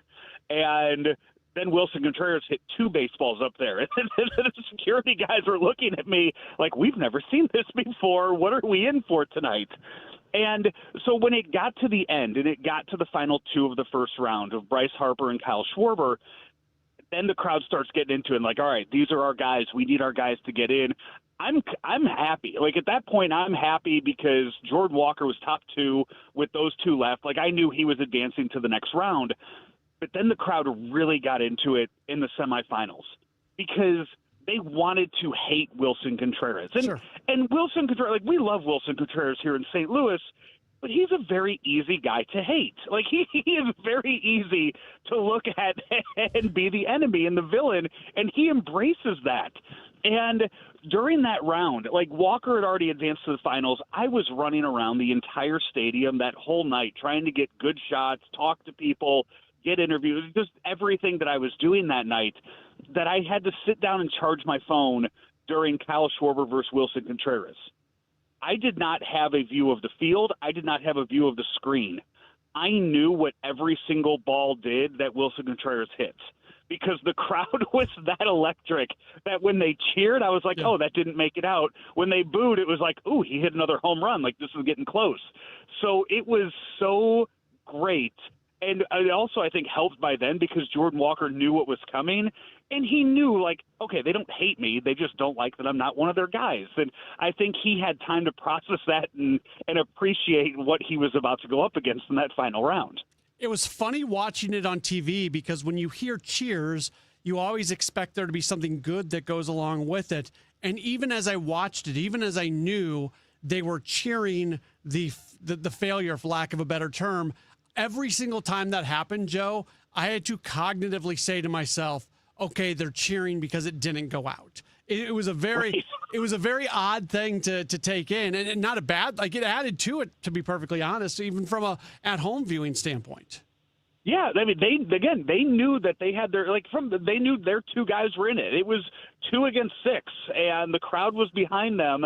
And I also think too, like in years past, in all-star games of the past, I would go around and I would try to find as many like Cardinal jerseys as I could. And at the World Baseball Classic, like I went around and I tried to find a representative from all 30 teams, things like that.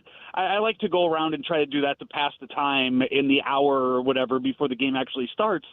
I really do think that this was the most hometown favorite like crowd that I have ever seen at an event like this. I think I saw 4 Cardinal jerseys, and I'm not expecting to see that many Cardinal jerseys, but I didn't see Dodgers jerseys or Yankees jerseys. It was just Philly after Philly after Philly, and the entire city showed up for that. Were the 4 jerseys Jordan Walker's mom, Jordan Walker's dad, Yvonne Herrera, and Riley O'Brien? I did see all of them. I did see all of them. I'm not counting them. Okay. Yvonne Herrera, his significant other was not wearing a jersey of his. But yeah, no, I saw 61 O'Brien jerseys, and I was like, hey, you guys are Riley's family. Nothing against Riley O'Brien. I just didn't think that would be a popular jersey to wear. That being said, on Tuesday, you definitely saw more Walker jerseys showing up. Like, people bought into Jordan Walker after what he did Monday night. It's been really cool watching that part of it because very quickly he became the star of all. I don't think anybody who did anything in the All-Star, I know Cody Bellinger had a big hit, but there was no bigger, like, star is born moment than Jordan Walker through the entire All-Star experience. And this was something that I was going back and forth with people that we work with at STL Sports Central. And I won't mention Brendan Schaefer by name, but he and I went back and forth about the significance of the home run derby. And I said weeks ago, like, Jordan Walker needs to be in this. And it wasn't because, hey, I want to see him hit home runs.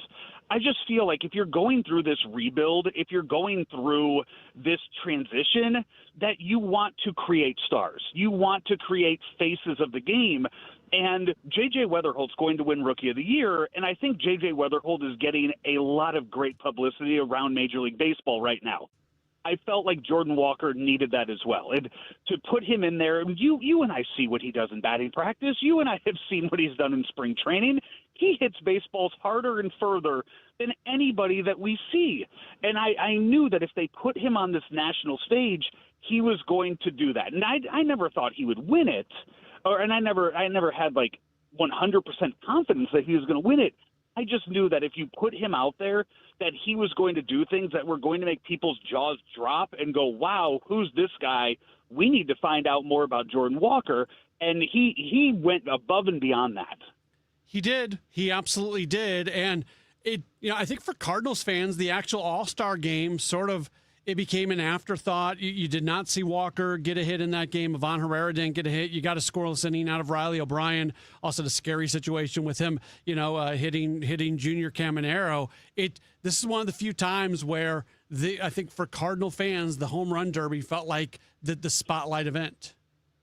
Yeah, and I think I think every fan base can probably say that about the All-Star game, and I don't think that it's in trouble by any means. No. I just think we've seen what the game has become.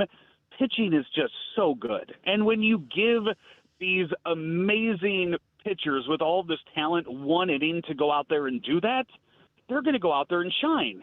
And it's going to come down to one guy that you've never heard of before hitting a home run. We saw that with Miguel Vargas on that day. And that wasn't the game-winning hit, but still – that's what you're going to get is just one moment of one of these guys running into a pitch and hitting it really far. And, that's just what the All-Star game has become. And it's because the talent of the pitching is just so, so good these days that it is what it is. But this All-Star game did lack as far as star power went, but again, it's still you still get to see the guys out there, and it's still awesome to see. And they went back to their, them wearing the team jerseys, which adds to it. That's part of the fun of the All-Star game, I think. Not only that, the ones that they made when they had them wearing the full team, like when they had them wearing their one-day only jersey, those things were so ugly. They were. The jerseys that they had in L.A. and Texas, they just didn't look good. So I'm really glad that they went back to the classic view of that, or the classic, picture of everybody in their jerseys. So that's the way it needs to be. Joe Roderick, he is part of the team over at STL Sports Central, does a lot of their post-game shows, does a ton of stuff, and he's a very close friend of the program here at Sports Open Line. Joe, check the weather in Anaheim next week, and maybe we'll be talking again. The Anaheim games don't get rained out. What are you talking about? I know. Hey, we had a 2 hour and 44-minute rain delay on Friday, and somehow made it through last Friday, week ago Friday. I stayed up for it. I had to do our post game show, as I'm sure you probably did too. It was like 1:30 in the morning by the time I finally was done. Yeah, we were done at 1:45, so I think I had you beat by about 15 minutes. Yeah, Arizona has a roof, so we don't have to worry about that. Just late start times, I guess, for this weekend. That is very true. Joe, thanks for the time as always. We appreciate you. Absolutely, Matt. All right, that's Joe Roderick. We, as I said, we appreciate him giving us some insight on what it was like Monday, this past Monday, for that event before the All-Star game on Tuesday. We are going to switch gears. We're going to talk some City SC. They got a nice win yesterday. Coming out of the World Cup break, they get a win against Sporting KC. We'll talk with our good friend Jen Cease, another friend of the program. She's with us in just a few moments. Don't go anywhere. You're locked into a Gray Bar Sports Open Line on KMOX.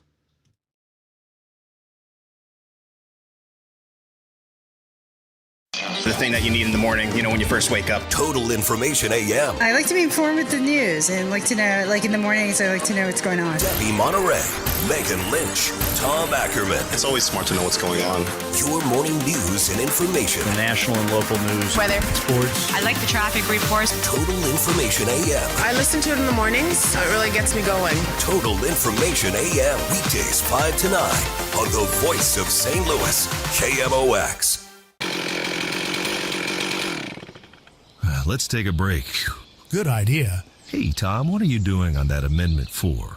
We fought for our freedom and rights. I'm not giving them away without a fight. 4 takes them? That's exactly what 4 does. For over 100 years, Missouri voters have used our constitutional power to act when the politicians refused. I'll be darned if I'm voting to pass on less freedom and power to my kids. And doesn't 4 kill majority rule? Yep, creates minority rule, where just 5% of statewide voters in one district can block any citizen-led reform, making it nearly impossible to pass citizen-led ballot measures. That's just dumb.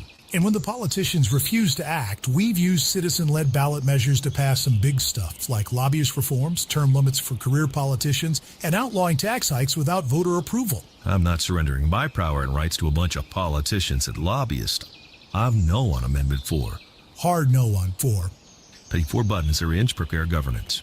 Men, if you're suffering from erectile dysfunction or PE, you're not alone. Most importantly, you don't have to live with it. Paramount Men's Medical Center restores men's sex lives in just one visit. Their painless breakthrough treatments eliminate ED and PE, even when Viagra and Cialis don't work. Here's Dr. Simovitz, specialist in men's health. Paramount Men's Medical Center's painless breakthrough treatments eliminate ED and PE, regardless of age or medical history. 98% of patients see instant results right in the office. Men are now lasting longer than they ever imagined. And the best part, at Paramount Men's Medical Center, your consultation and first treatment are free. Qualified patients even get their testosterone checked free. Call 314-720-8444. 314-720-8444. Take control of your sex life. Call now. 314-720-8444. Hi, this is Charlie Brennan. This is a great time to schedule those tuck pointing repairs.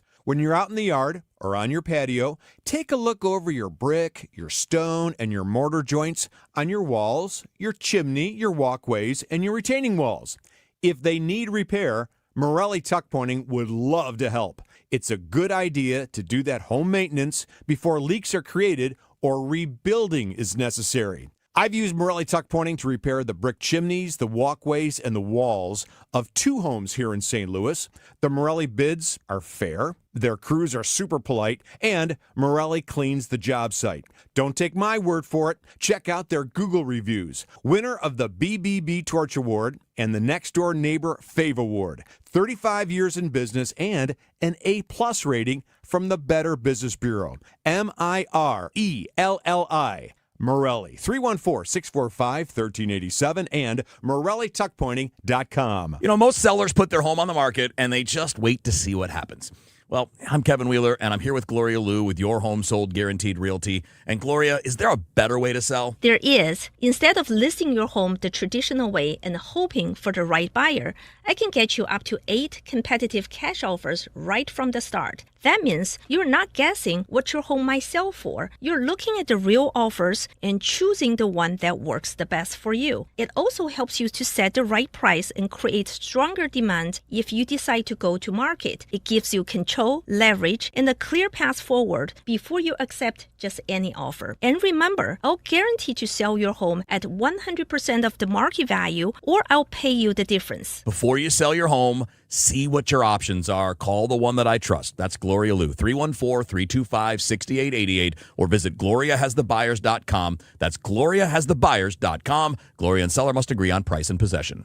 Get inside your Redbirds in the 2026 season every Tuesday at noon. It's All Access with Cardinals manager Ollie Marmol on your voice of the Cardinals, KMOX.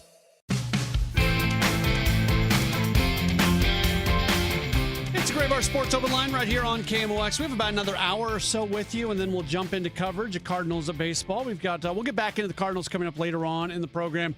Have a couple other things to get into, including what was an eventful night last night for City SC, playing for the first time in about 5 weeks while they went on the World Cup break. They had a 2-0 lead against Sporting KC. They did not hold on to that lead. Next thing you knew, it was 2-2, but then they were able to get a win on a penalty kick late, and certainly an exciting night for sure. And we're happy to welcome on to the program part of the team here at KMOX, also part of the broadcast over on Y98. It is Jen Cease. Hey, Jen, how are you? Good. How are you? Doing all right. That was fun last night. A lot happened in that game, and maybe if they would not have won the game, even if it would have finished in a tie, we'd have a very different feeling about the way it went down. But the fact that they were able to find a win when all is said and done made sort of the entire story and the entire path of that game pretty fun when you look back on it. Yeah, 100%. First of all, it was so humid last night. It's not our hottest temperatures we had, but oh my gosh, the humidity, I think, for me was like, oh yeah, welcome back to playing in the summer. But yeah, good on the guys. It was not a pretty game. There were plenty of nice things to happen, but as Yohan DeMay said in the press conference afterwards, the consistency was not there. It is like starting over again. You're starting all over again. Whatever momentum you had is pretty much gone. You try to be a better version, of course, and then you stick it out there and see what does work and what doesn't. Now, I will do this. I will give Simon Betcher takes a lot of hits, especially when he doesn't score a goal as a number 9. But I got to give him a ton of credit last night. I don't know how Simon keeps working at his work rate that he does. He never stops being a pain in the other team's you-know-what. He pushes, and he really gets a lot of credit for kind of drawing that handball. It was his pressure on the defender. Of course, the defender makes the mistake, but it's his pressure that draws that. And, I love Edward Leuven for not only doing the penalty kick, but not doing the stutter step, which is a thing I hate in soccer. Okay, a lot of things that you just said that I want to get into. First off, let's go. Why does Yohan DeMay always put a spotlight on the bad stuff after wins and the good stuff after losses? I'm told it's because he's French. The French kind of, it was funny. Who said that? It's Conrad Vollum. I said something to Conrad about, they're really, really hard on you guys. And he's like, he's French. They have high standards. So I think it's just his kind of way of keeping everybody grounded and making sure that we know, and his staff and everybody knows. And they did this, by the way, with the guys as they kind of went away for the break. They did have some time for themselves. However, the message was very clear. Do not come in like you were before. Come back better. We have no time to get back in shape. We have things to do. He's got a lot of high standards. And to be fair, I'll give Yohan DeMay this. He won't paint a broad brushstroke over mistakes. He is happy to make sure that they know they have plenty to work on to achieve his level of consistency, which is high. What was the schedule like during the break? How much time were they away? And then there had to be some reacclimation coming back to it. Yeah, if I remember correctly, they had the equivalent of I don't know if they really fully had 2 weeks off, but they did have time to go away. People spent time with their families. Of course, the World Cup's going on. Some of them had to commiserate. I think the Germans on our team weren't doing so well for a while when Germany was bounced out. But they had some time away, and then they came back, and they had workout plans. They were supposed to keep a certain level of fitness, just like you do in any other sport. When you come back for college and D1, you should be coming back into fitness. So they came back with that, and then they did some pretty grueling days. They have long days where they start in the morning. They have video review. If I remember correctly from what Yohan told us, by this time, they have already had like 600 individual player coach sessions. So that staff works really hard, not only getting the team on the same page individually, or as a team, but also making sure that each individual has appropriate coaching to know where you need to improve with the game. So, yeah, they've been at it grinding. Depending on who you talk to, some of them have told me that they had 2-a-days. Other people said, nah, that's just Chris. He makes himself have 2-a-days, but we really, have our typical workout schedule, which is starting approximately 11 o'clock in the morning, and they'll train through a pretty good part of the afternoon to make sure that they're acclimated to the heat, which, again, that was a tough one last night.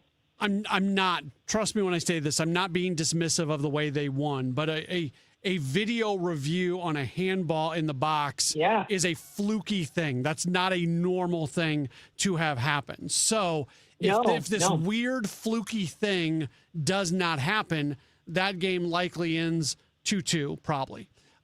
Well, and not just 2-2, Matt. Like, maybe they way lose. Kansas Yeah, City maybe was they pushing, lose. Yeah. I would have been concerned on that one. Yep. Okay, we're on the same wavelength on this. So, should we be concerned about the fact that they were up 2-0 and they did not hold that lead? Well, I will. Yes, the answer is yes. Of course, you have to not only hold that, you need to close that with a third backbreaker goal, and the opportunities were there. So we didn't do it. Of course, we have a little bit of a letdown. That's not a mistake you normally see Ben make, a pass out of the back. For everybody's edification, Roman Berkey has made that mistake before. Also, it doesn't happen very often. But under pressure, SKC was pushing, and under pressure, anything can happen. So, yeah, I mean, I'm a little concerned, one, but two, I watched that night as SKC, so Sporting Kansas City, more of those guys' legs were cramping than, and it wasn't just the fake, like, oh, I'm trying to waste time cramping. They were really going down cramping. And so I think that gives us a lot of edification on the staff, city staffs, the training staff, the performance staffs, keeping the guys up to speed. So I'm a little concerned in terms of the mental letdown. All the tactical and the physical, that stuff is there. It's that mental letdown. You can't let down. I've said it before. Everybody says it in soccer. 2-0 is a terrible lead. It is something that you get too comfortable with too fast. Is this roster, like how much, during the 5 weeks, I'm watching on social media and I'm seeing a lot of people talk about the roster and potential changes and things like that. And there seemed to be some discontent from the social media side of things with where the roster is at. Yeah. How much could have that changed? How much will it still have the opportunity to change? Just kind of, I'm not super locked in on all of that, but I definitely saw the comments. So I'll kind of let you take this. I don't even know what the question should totally be, but just based off that criticism that's out there, what could maybe happen or what maybe should have happened?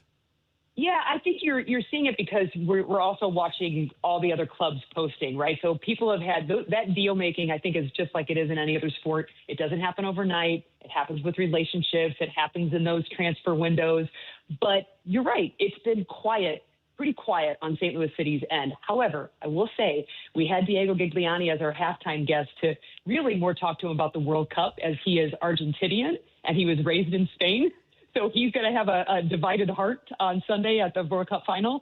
But he teased and said, just be on the lookout for more news. We think we've got more people coming in, and it's going to be really great, and we're excited about it. So, in other words, don't count us out just yet. So I think the action is a little bit late, especially as we're just closing down the World Cup and players are becoming available. But I don't think we're out just yet. And, of course, I'll just throw it right out there. Everybody's looking for something on the attacking part. We've got a ton of defense.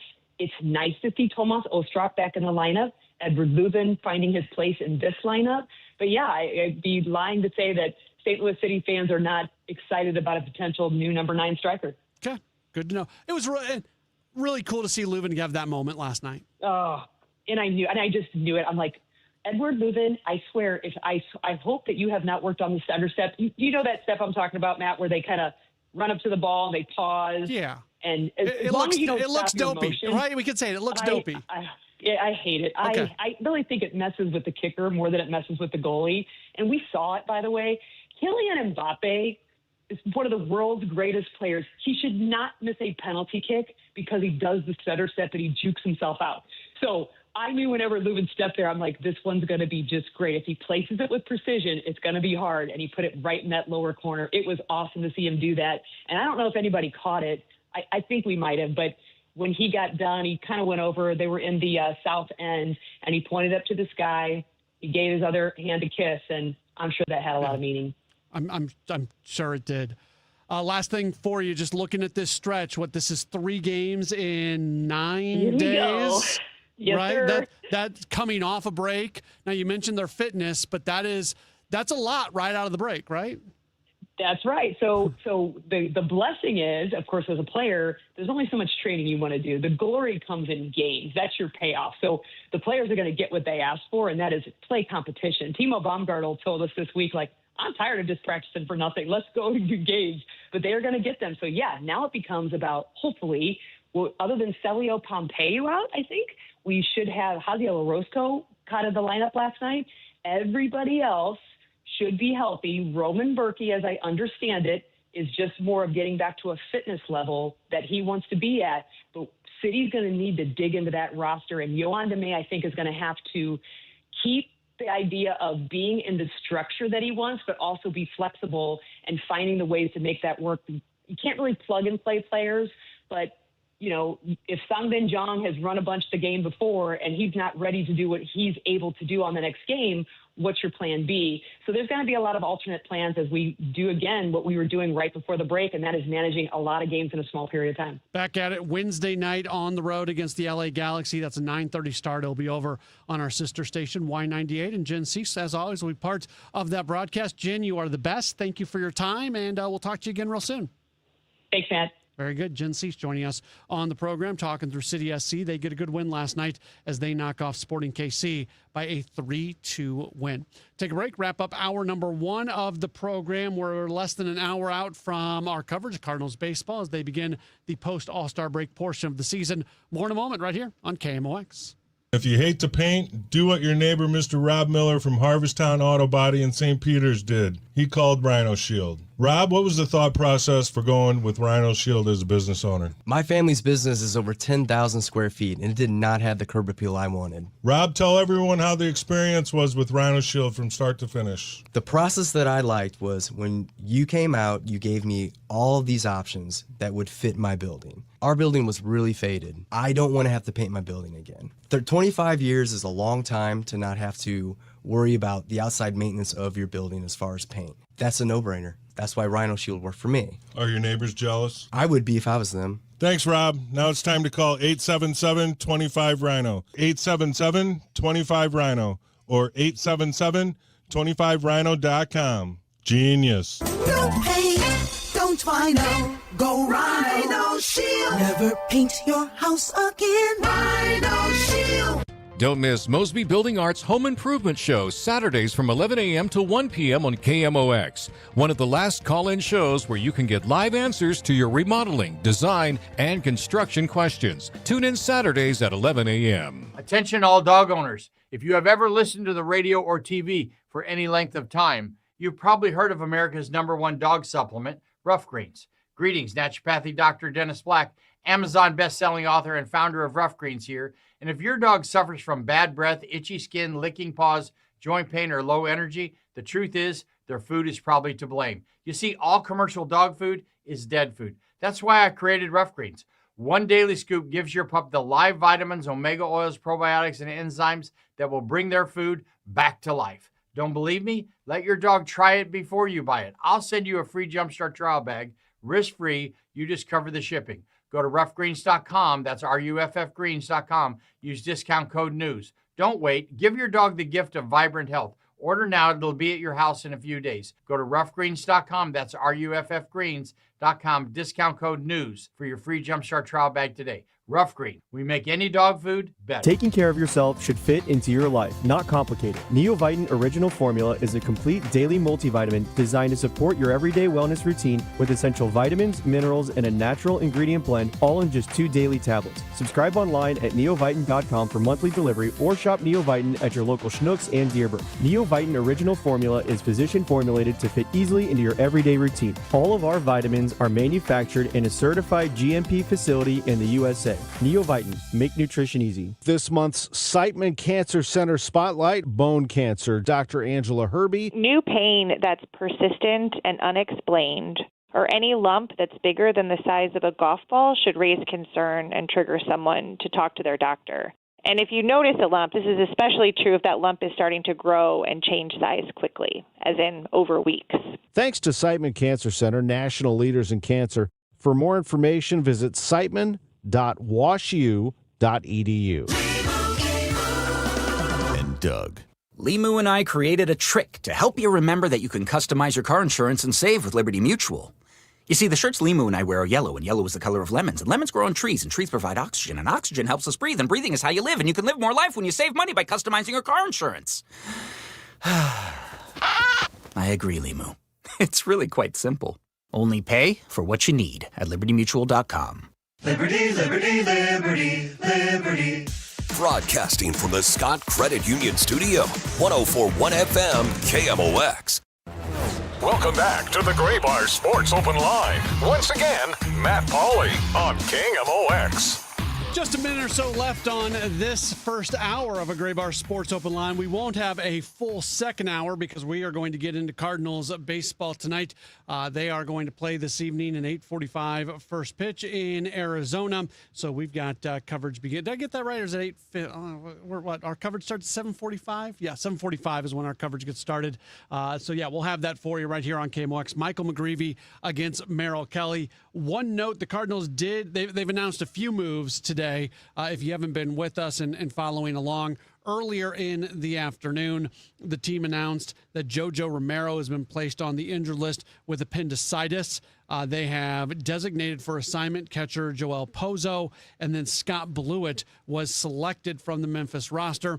So he's now on the 40-man roster, and he'll be active on the Major League Active roster. And then just a short while later, they also announced that the player to be named in the Chris Roycroft deal with the Tampa Bay Rays has been now announced. No longer to be announced, but announced. And that would be pitcher Trey Puzer. He is a right-hander.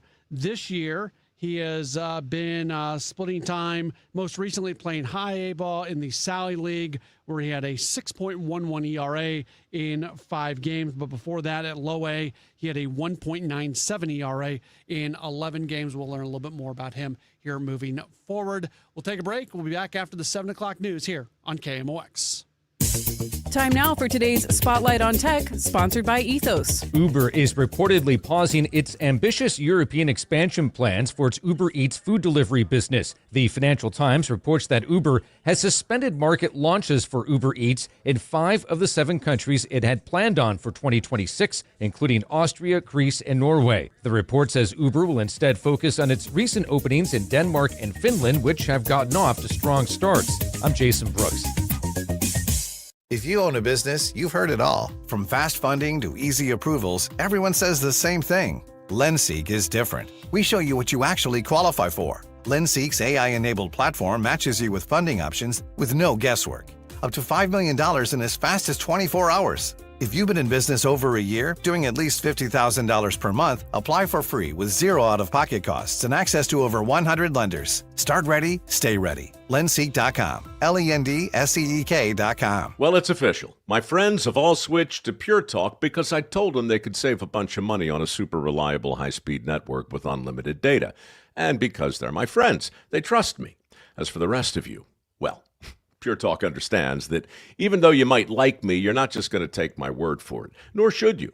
For that reason, and for a very limited time, Pure Talk is offering any of their plans for just $15 a month for the first 3 months, including their top-tier unlimited plan that normally sells for $65 a month. Think of it like a test drive, a super simple way to save $150 while you kick the tires on Pure Talk's blazing fast network, and a fine way to see for yourself why I switched from big wireless, along with a few 100,000 of my closest friends. Dial pound 250, say Mike Rowe, and be connected to Pure Talk's friendly U.S. customer service team. Again, dial pound 250, say Mike Rowe, and let the savings begin. If you're having a major project done at your house, it can be a long process. It can be kind of tedious or frustrating, and hopefully, though, when it's all done, you can stand back and look and think, oh my gosh, this is an incredible improvement. Sometimes it doesn't work that way, though, if you choose the wrong company. That's why I'm telling you that if you're thinking about a major project in your outdoor space,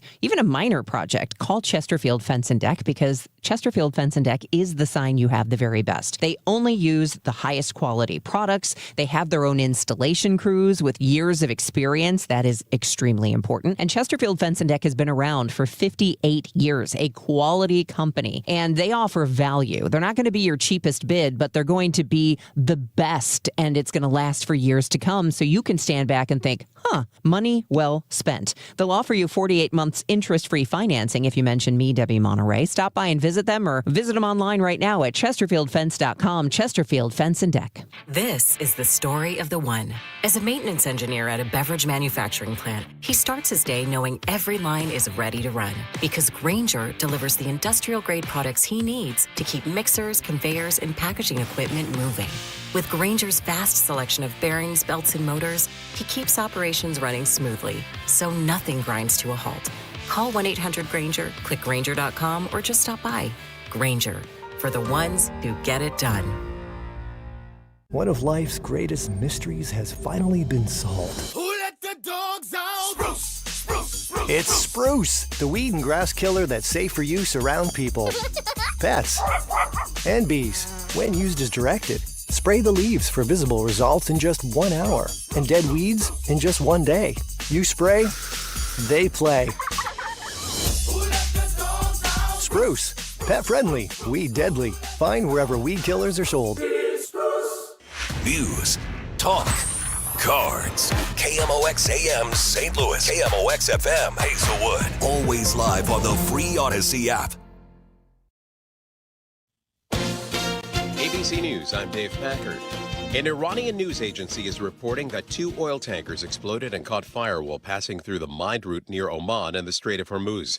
This after a 7th day of U.S. attacks on Iran, the reigniting of the war once again sending oil prices higher. In total, a new estimate from Moody's Analytics finds that the typical American household has now spent $620 extra in gas, diesel, and jet fuel expenses in the nearly 5 months since the start of the Iran war. ABC's Elizabeth Schulze.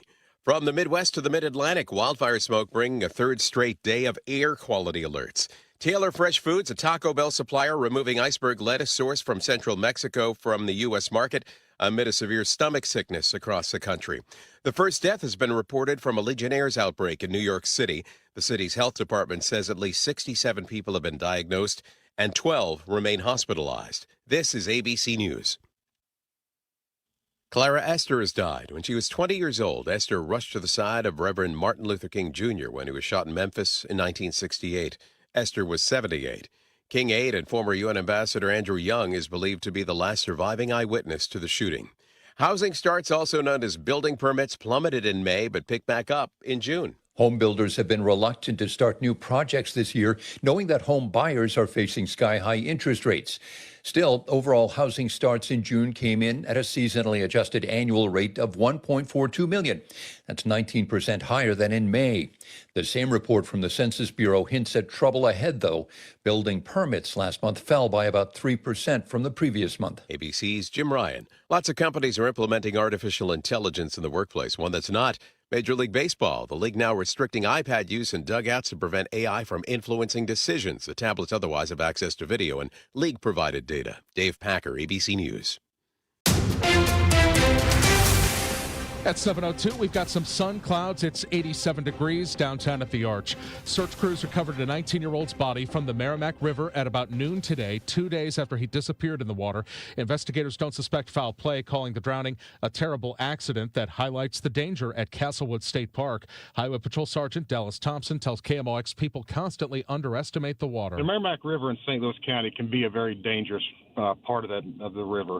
There at Castlewood State Park, there's numerous signs posted throughout the park advising people to not swim in the area because it is dangerous. Thompson says if you do ignore the signs and decide to get into the water, you have to wear a life jacket.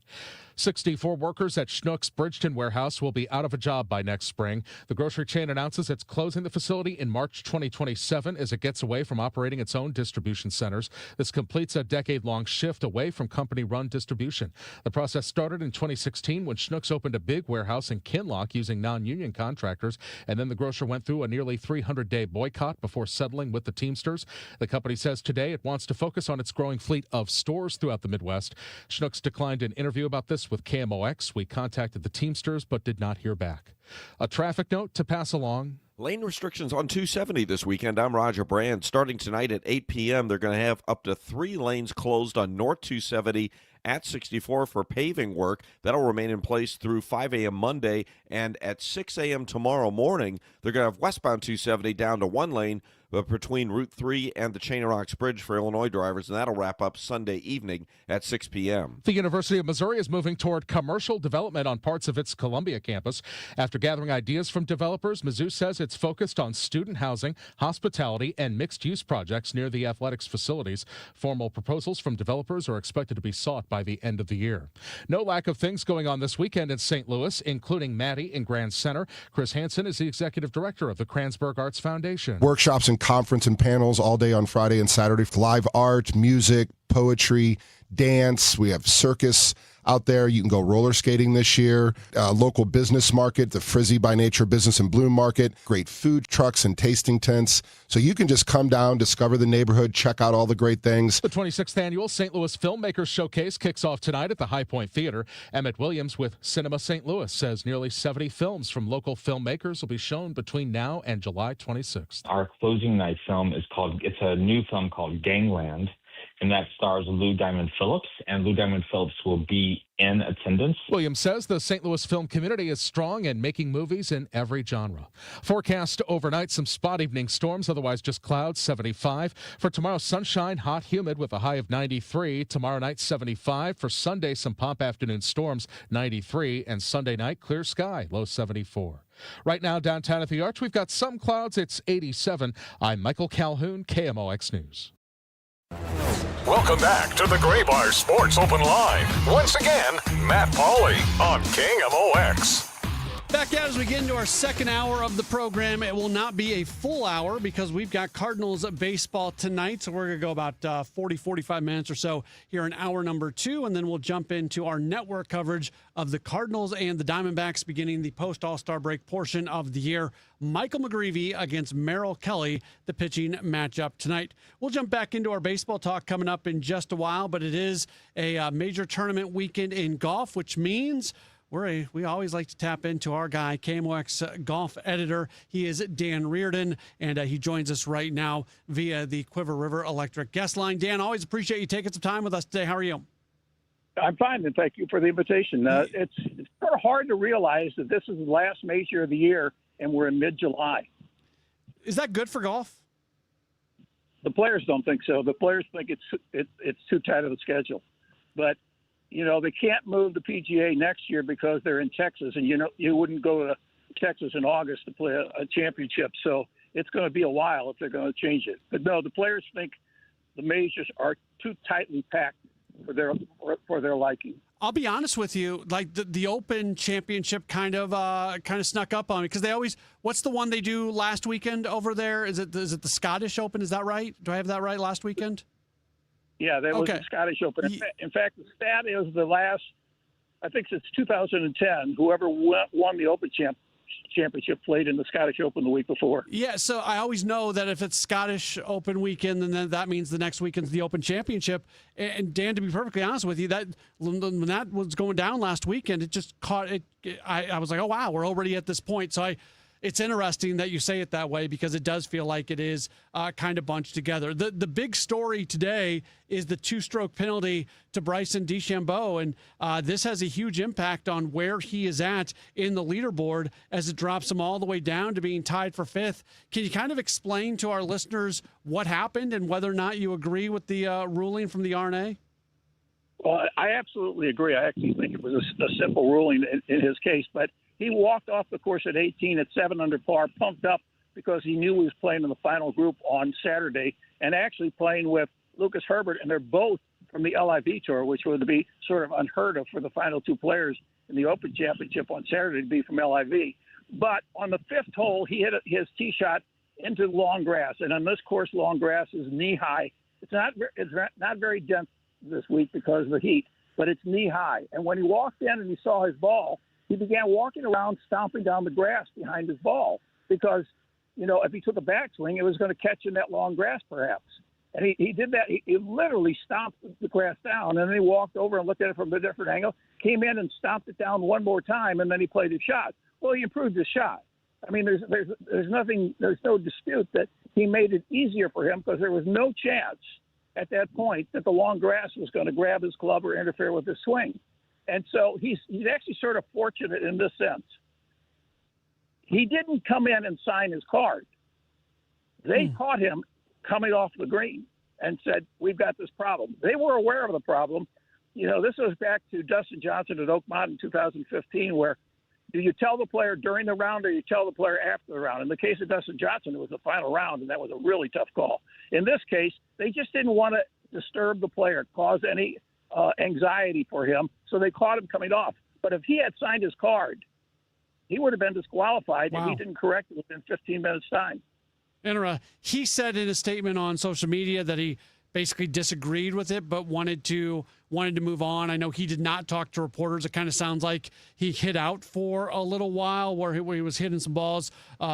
He's an interesting guy in the first place, so I guess none of this should really surprise us. Well, and it shouldn't surprise us that he didn't talk to reporters, because I can tell you, going back to the Masters, either before the tournament or during the tournament, Bryson has never spoken to the media up until including today. Now, he has an excuse today, but he has no excuses on those other occasions that he has stonewalled the media. He has talked to an official from the RNA after his round, or a video person, whatever it might be, but he has not met with the press this year on the PGA Tour. And I think that doesn't speak to a high level of character. I think he's probably wanting to avoid constant questions about LIV and its future. But it would have been interesting to see if he didn't get the two-stroke penalty, and he literally was final group going out on the third round of the Open Championship, if he would have stiffed the press one more time. He's still in pretty good shape, though. I'm 5 under, 3 strokes back of the leader. This is not an insurmountable position for him to be in with 2 more rounds to go. And who knows, maybe this does motivate him a little. I don't know how much that plays out in golf, but the bottom line is it's not like this knocks him out. And, Matt, this is my approach to things, and other people may not do the same thing. When I look at the lead in a championship, I look at who the leader is and what's the likelihood of that person winning the championship. In the case of Lucas Herbert, I don't expect him to win the Open Championship. So to me, his 8 under is irrelevant to the lead. The 6s are very genuine threats to win this championship. So Bryson at 5, Scotty Scheffler at 4, even going back to Rory at 1, those guys are all within 5 shots of that 6-shot total. And so I think we're in a situation where, a lot of players, particularly given this golf course was blown away today by the field. I mean, they just buried this golf course with birdies because they can hit it so far. They had 111 players at the end of today's round who are averaging over 300 yards in driving distance because of the condition of the golf course and distance in the game. So, and the other thing, Matt, is we had this odd circumstance. The weather has been identical every day, and it will be tomorrow and Sunday, unless something really bizarre would come up. And what's happened every day is the morning groups have played 2 shots better than the afternoon groups. Well, what does that mean on Saturday? That means that you're going to have players who are on the course somewhat early, playing well before the leaders, who probably will make a move up the leaderboard. Jackson Suber is the only guy that shot an electric round in the afternoon, which he did on Thursday. Other than that, they all come from the morning round. And when we get to Sunday, it'll be the same circumstance. So if you're sitting at level par, even par going into tomorrow, and you go off 5, 6, 7 groups ahead of the leaders, you have an opportunity to take advantage of the fact that the greens are a little moist from being watered overnight and the winds are down. The winds are going to come up at about 3 o'clock in the afternoon, and they're not severe winds, but they drive the course and make it play different. So I think we're in for a very interesting and entertaining, I would say, weekend because of so many possibilities because of the nature of the course and the nature of the weather. 2 guys had big moves in the leader, Herbert, who had an 8 under in round 2, and then Burns 8 under as well. How tough is it to repeat a fantastic day like that? The general wisdom is it's hard to back up a good round with another good round. I just saw, and I don't remember who the player was. Was it Scheffler? It might have been McIlroy. And they disagree with that. They think if you're playing in rhythm, it doesn't make any difference to you. And in the case of Burns, it's sort of interesting that, he shot 62 along with Lucas Herbert today. And in the case of Burns, he wasn't going to play in this tournament. His wife was expecting a child. He wasn't going to leave the country while she was still pregnant. But she had the child last week, and he even said then, no, I'm going to stay here. I'm going to be with my family. I'm not going to the Open Championship. And the wife said, no, you're going. And so, he shoots 62 today, and he's very much a factor in this championship. But I tend to agree with what the point you brought up. I think it's hard to follow a good round with another great round because it seems like you're just not playing as well. Maybe we're having a little bit of a different conversation if DeChambeau doesn't have is sitting 7 under and not 5 under, but it's another major championship where the top of the leaderboard doesn't have a lot of star power. Is there Is there any comment that goes along with that, or is that just kind of where we're at right now in golf? If we're talking about the first two names on the board, I would agree with you. We're talking about the fours. If you look at the fours are loaded with talent. Yeah. That's where Scheffler says, look in that group, we're loaded with talent. And if my theory is correct, if 6 is the genuine leader of this championship, then we don't have what we had at the PGA Championship, where we spent 2.5 days trying to figure out who are these guys. We don't have that kind of circumstance. But also remember at the PGA Championship, on Friday, Alex Smalley was leader, and we discounted him like I just did with Lucas Herbert. And Alex Smalley went out on Sunday in the final group. So that can happen. But I just think that this leaderboard, and given the nature of the golf course, its vulnerability, the fact that they know they can shoot at least 65 or better, means I think we're in for a really entertaining weekend. I don't particularly like the fact that the golf course is being pummeled the way it is, but it'll be entertaining. And I hope that Bryson stays in the mix because of all the people on that leaderboard. He is the most entertaining player to watch. I did something early in the week, and I said there's two kinds of players who are going to play this golf course, which is, like pavement right now. It's a brown. I said there's guys who are going to play it sensibly and lay up short of the bunkers in the fairway, and they're guys who are going to bomb the golf course, and they're going to say, I can fly all these bunkers, and I don't care because the grass isn't long enough. I saw a piece with Paul McGinley, and he said ball is not only is it not damaging to be in the rough, the ball is running out of the rough and back on the fairway. So Bryson is that kind of guy. If you want to contrast, Scheffler is the other kind of guy. Sam Burns is the other kind of guy. So you have bombers against guys that are course managers, and I think that makes for a very entertaining weekend. Final thing for you, we're talking with Dan Reardon, our KMOX golf editor here, and it goes back to when we were talking about the DeChambeau thing earlier and LIV. It really does feel like that is starting to wind down, and I guess we'll see how much life it actually has left in it. But it's tumultuous right now still with that in existence. A legend like Phil Mickelson seemingly is persona non grata in many worlds of golf right now. Are we at least on a pathway towards some level of normalcy in this game again? I think we certainly are. I know Bryson is rumored to be out trying to solicit funds. There's some suggestion that LIV may take a year off and come back another year later. And I think the LIV should be poaching those tour events that are going to be relegated down to mini tour events, basically, when they make the changes. But in the case of Bryson, to give you an idea what that means, Bryson DeChambeau could win the Open Championship. And the next time we would see him, it would be at Augusta. And that's not good for golf. I mean, that's just not good for golf. Unless you watch a lot of the CW. We're not going to see him until April of next year.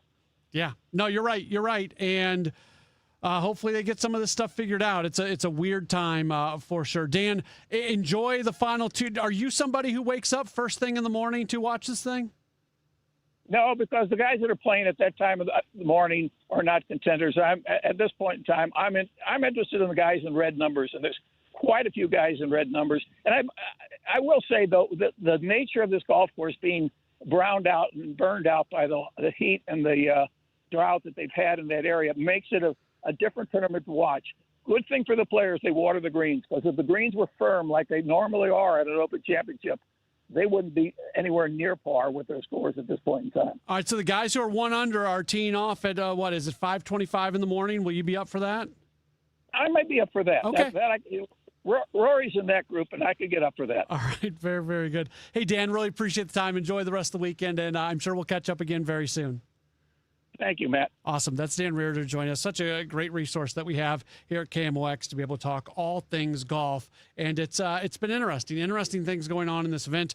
And also golf also continues to be very interesting, more from the business side of things as well. Let's take a break. We've got more coming up in just a moment. We'll jump back into baseball as we get you ready for the Cardinals and the Diamondbacks. They're opening up a 3-game series tonight. More in a moment right here on KMOX. Liberty Mutual customizes your car and home insurance.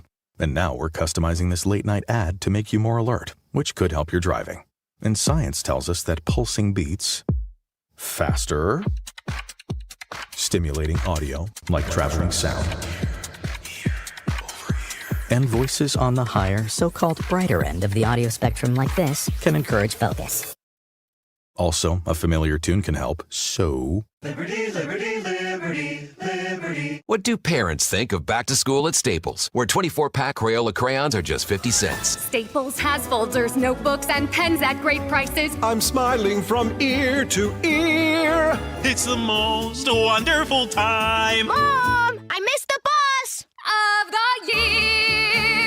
It's a wonderful time at Staples, where school supplies start at just 25 cents. Staples. That was easy. Visit your local Staples today or shop online and in the app. Ends 9/12. Exclusions apply. Onyx, I keep having stomach issues. Please make me a doctor's appointment. Okay. Are you suffering from diarrhea, bloating, gas, or oily stools? If so, you may want to ask your doctor if it could actually be a problem with your pancreas, called exocrine pancreatic insufficiency, or EPI. My pancreas? How is EPI treated? A prescription medicine like Creon, pancrelipase, is used to treat people who can't digest food normally because their pancreas doesn't make enough enzymes. Creon is the #1 prescribed treatment for EPI. Creon may increase your chance of fibrosing colonopathy, a rare bowel disorder. Tell your doctor if you have a history of intestinal blockage or scarring or thickening of your bowel wall, if you are allergic to pork, or if you have gout, kidney problems, or worsening of painful swollen joints. Call your doctor if you have any unusual or severe gastrointestinal symptoms or allergic reactions. Take Creon as directed by your doctor, and always with food. Do not chew capsules, as this may cause mouth irritation. Other side effects may include blood sugar changes, gas, dizziness, sore throat, and cough. These are not all the side effects of Creon. You can learn more at 1-800-633-9110. Before your appointment, visit creoninfo.com. That's CREON info.com. America is turning 250 this year, and Circa Sports is celebrating by offering all users in Missouri $250. For everyone in Missouri, all you have to do is deposit $250 on your Circa Sports app, then play through that deposit. Once you do, Circa Sports will reward you with $250 right in your account. This is available for everyone in Missouri, new and existing users. Celebrate 250 years and find out more at circasports.com today.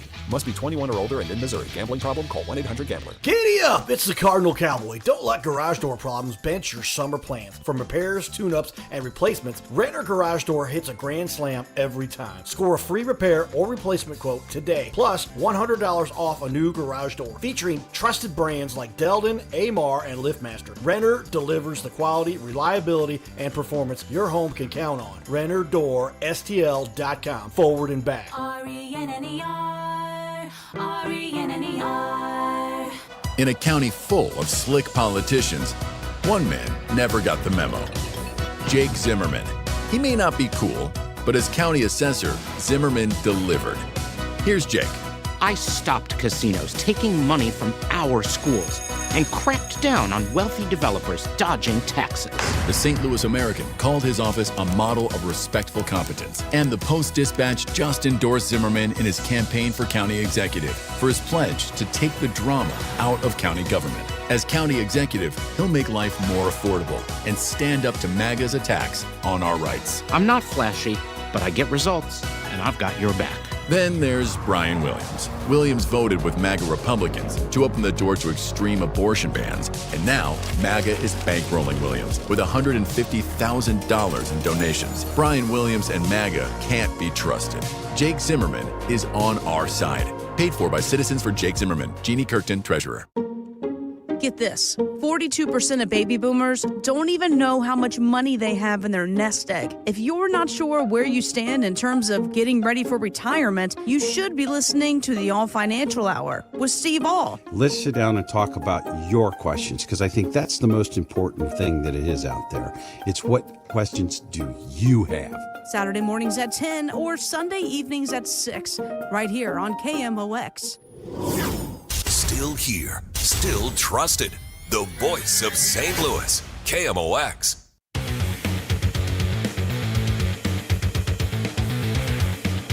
Back in on KMOX, have you for about 20 more minutes as we are done at 7:40 tonight. Pre-game coverage of the Cardinals and the Diamondbacks, 7:45. If you're just now tuning in, can we call it a flurry? Is it a flurry? John Camp, the roster moves the Cardinals have made today, is it enough to cross the line of a flurry of roster moves? I would say it's a flurry. Okay. I mean, you had multiple moves made. I mean, how impactful you find them, that's up to you. Yeah, but... I mean, the flurry is not impact. It's just a number. Yeah. Okay, so we're going a flurry of roster moves. It is official. It has been deemed Our official flurry moderator is John Camp, and he says it's a flurry, so we'll go flurry. Here is indeed flurry. Most times flurry has ever been said in 1 minute's time in the history of KMOX. We just made history. Jojo Romero has been placed on the injured list. He has appendicitis. Scott Blewett was selected from the Memphis roster. Now, that's a little bit interesting for those of you who follow along with all things minor league transactions.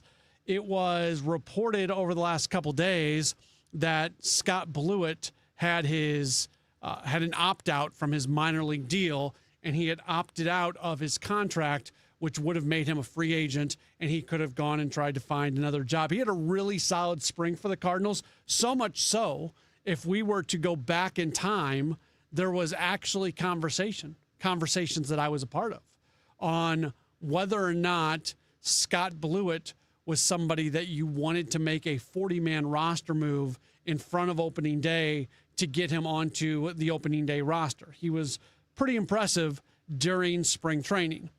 He has not been as impressive for Memphis this year. The numbers have been so far. We'll give you his numbers at Memphis.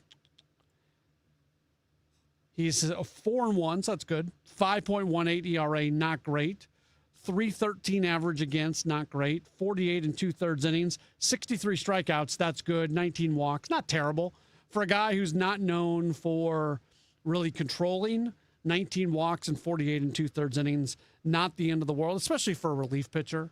You can handle a few more walks from a reliever than a starter. But his whip is 1.66. That's high. That's because of a lot of the hits. But they needed somebody. And again, this keeps him in the organization because he had reportedly used his opt-out, and the Cardinals had the option to either let him walk away or put him on the Major League roster. This doesn't seem like a long-term thing unless all of a sudden he's really, really good. And he has pitched in the big league before. This is not somebody who has no big league time. Doesn't have a ton.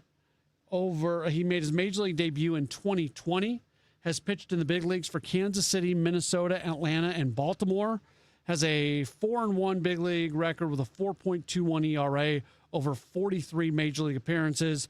That covers 72 2/3 innings. A 2.55 average against in the big leagues, 61 strikeouts and 72 2/3 innings, 32 walks. 32 walks is a little bit higher than you would like to see for sure. His best year came in 2024 when he was with Minnesota. 12 appearances, so not a ton, but he had a 1.77 ERA, 20 innings pitched, 18 strikeouts, 8 walks that year. So he is on the big league roster. Joel Pozo has been designated for assignment. So one of three things will happen with Pozo. They'll work out a deal to trade him to another organization, which could happen. I would think that there's an okay shot that there's going to be another team out there that would like to have a veteran catcher like Pozo and would be willing to put him on their 40-man roster. So the Cardinals could potentially trade him and get something in return.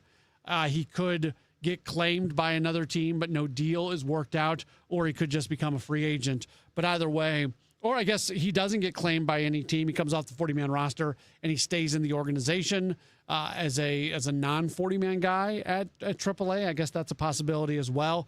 I would bet there's a pretty good chance he ends up with another team, though. So you think about some of the really cool moments with Pozo and what he's done for this team and some of those clutch pinch hits he had and things like that. Like, he's somebody who's been a good Cardinal over the last couple of years, but the organization is just at a point now where there's not really space for him. They're outside of really a couple injuries occurring. He's probably not likely to get another big league opportunity. He is taking up a 40-man spot. There's a lot of reasons for that. And then the final move that was made, this was reported or announced about an hour and a half ago. The Cardinals, when they traded Chris Roycroft to the Tampa Bay Rays, it was for a player to be named. Well, that player is no longer to be named. He has been named. He is right-hand pitcher Trey Puzer. He was pitching at the high A level for the Rays. Wasn't having a ton of success there. Was at low A earlier in the year. Was having a lot more success there. So there are your moves. That is your flurry of moves that the Cardinals have made today. And that sets them up for what is the unofficial second half of the season. I'd be curious to know generally speaking, what the level of excitement is for this team going into this period, because, you know, they finished off the pre-All-Star break portion of the year in a pretty good spot. They had the tough series against Milwaukee. They just haven't played well against Milwaukee this year. I meant to one of my All-Star break projects that I never got to was to look at their win percentage against every other team in baseball and like rank it from top to bottom, because they have success against good teams other than Milwaukee. Milwaukee seems to be the one top-level team in Major League Baseball that they have a really, really hard time with for whatever reason, for lots of reasons. I was about to say for whatever reason. It's not for whatever reason. There are clear reasons for that. That's a really good Milwaukee team, and the way that roster is put together, Cardinals don't match up especially well with it. So now you go into the second half of the season, coming off them taking 2 out of 3 from Atlanta, and they played Atlanta twice in just over a week, and they took 2 out of 3 each time. And I think that makes you feel good about where this team is at, because Atlanta's a good team. Atlanta's the team right now that's leading the NL East. The Phillies are 2.5 games back of Atlanta.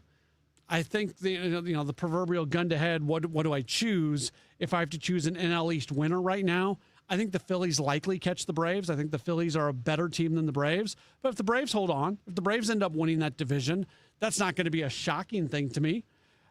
I just think the Phillies are a little bit better, and I think they can make up those 2.5 games here in the final 2.5 months of the season, and I think that is a likely thing to happen. Braves haven't been playing great baseball recently. They're likely to find it again. So if the Braves do fall back and fall into a wild card spot, to me it feels like you've got kind of a gaggle of teams competing for those, either the final wild card spot or the final 2 wild card spots. Right now, it really feels like the Cubs and Phillies, who are in those wild card spots, are kind of locked in to the playoffs. So the Phillies move into the top spot in the East. I'm not as confident about the Braves. The Cubs, I think, are in a pretty good spot. But we've also seen from Chicago their ability to just all of a sudden not have any way of winning games. We've seen them go into these really long periods where they just don't win games. And if they want to fall back a little bit, I'm not going to be mad about that. But you look at the Marlins, who are the current wild card, third wild card leader. You have the Cardinals, you have the Pirates, you have the Diamondbacks, you have the Padres, and then you have the Nationals. And those are the teams that are all within 4 games of a playoff spot in the National League. And I don't think any of those teams are significantly better than the Cardinals. You could sell me a little bit on the Padres if they played to their potential, but they haven't shown that all season long. And I don't have a ton of confidence that they are going to just turn it on here post All-Star. So I think the Cardinals have a really good chance if they just kind of keep doing what they've been doing, maybe find a little bit more of a gear somewhere in there. They could be in pretty good shape. But it starts with a huge series against the Diamondbacks, because the Diamondbacks and Cardinals are separated right now by 1.5 games. And we'll be looking at those wild card standings now on just about an everyday basis as this team does move forward. Now that we're past the All-Star break, we can do that. One more break. We'll come back. We'll wrap up this program, and then we'll jump into Cardinals baseball. Cardinals Diamondbacks tonight on your home of the Cardinals. This is a Gray Bar Sports Open Line on KMOX. When Cardinals fans want to talk baseball, they turn to the Gas House Gang. Tom Ackerman, Chris Ranji, Mike Claiborne, and Bernie Miklasz bring insights, analysis, and opinions that fuel the conversation. And every Tuesday, Cardinals manager Ollie Marmol pulls back the curtain on his decisions and his team's performance. The Gas House Gang is the sports show sports fans can't miss. Hear it weekdays at noon on your home for the Cardinals. 104.1 FM, KMOX. See website for details. BillsHappen.com is not a lender. It does not make credit decisions. Must be 18 years old. Not available in all states. Honey, everything is so expensive, and our bills are piling up. You're telling me credit cards are maxed out, rent is due, and the car payment's right around the corner? We need some extra cash. We should do what my friend from work did. She went to BillsHappen.com and got the money she needed the next day. Our credit is not great. Are you sure that would work for us? BillsHappen.com is one of the largest personal loan networks. They can help people with all credit types get up to $5,000. Sounds like it's going to be a hassle. My friend said it was super easy. She did it right from her phone during her lunch break. If you have a regular source of income, you can be approved for a loan for up to $5,000, and your cash can hit your bank account the next day. BillsHappen.com's lenders have millions of dollars to lend, regardless of your credit history. Guess what? I went to BillsHappen.com, and we're getting our money tomorrow. Wow, that's fast. Problem solved. If you need extra cash, go to BillsHappen.com. That's BillsHappen.com. BillsHappen.com. Save big money on your next project when you shop at Menards. Make your home more energy efficient with a new front door from Mastercraft. Building the highest quality doors in a variety of styles and finishes. Shop our wide in-stock selection. Or design your door your way, in-store or online. Save big on Mastercraft doors. Plus, view our weekly flyer on Menards.com to check out all the great deals happening now. Save big money at Menards. Recently, our company softball team lost the big game by 1 run. Then Dale tried to console us with the quote, "Winning isn't everything." Dale's a loser. I play to win, like early payout from Bet365. If my team goes up big, I get paid out instantly, even if they blow the lead later. Sound familiar, Dale? Bet365. Winning is everything. Gambling problem? Call 1-800-GAMBLER. 21 plus only. Must be physically located in Missouri. T&Cs apply. In-app only. Men, if you're suffering from erectile dysfunction or PE, you're not alone. Most importantly, you don't have to live with it. Paramount Men's Medical Center restores men's sex lives in just one visit. Their painless breakthrough treatments eliminate ED and PE, even when Viagra and Cialis don't work. Here's Dr. Simovitz, specialist in men's health. Paramount Men's Medical Center's painless breakthrough treatments eliminate ED and PE, regardless of age or medical history. 98% of patients see instant results right in the office. Men are now lasting longer than they ever imagined. And the best part, at Paramount Men's Medical Center, your consultation and first treatment are free. Qualified patients even get their testosterone checked free. Call 314-720-8444. 314-720-8444. Take control of your sex life. Call now. 314-720-8444. Is your home, business, or church looking tired, chalky, or in need of curb appeal?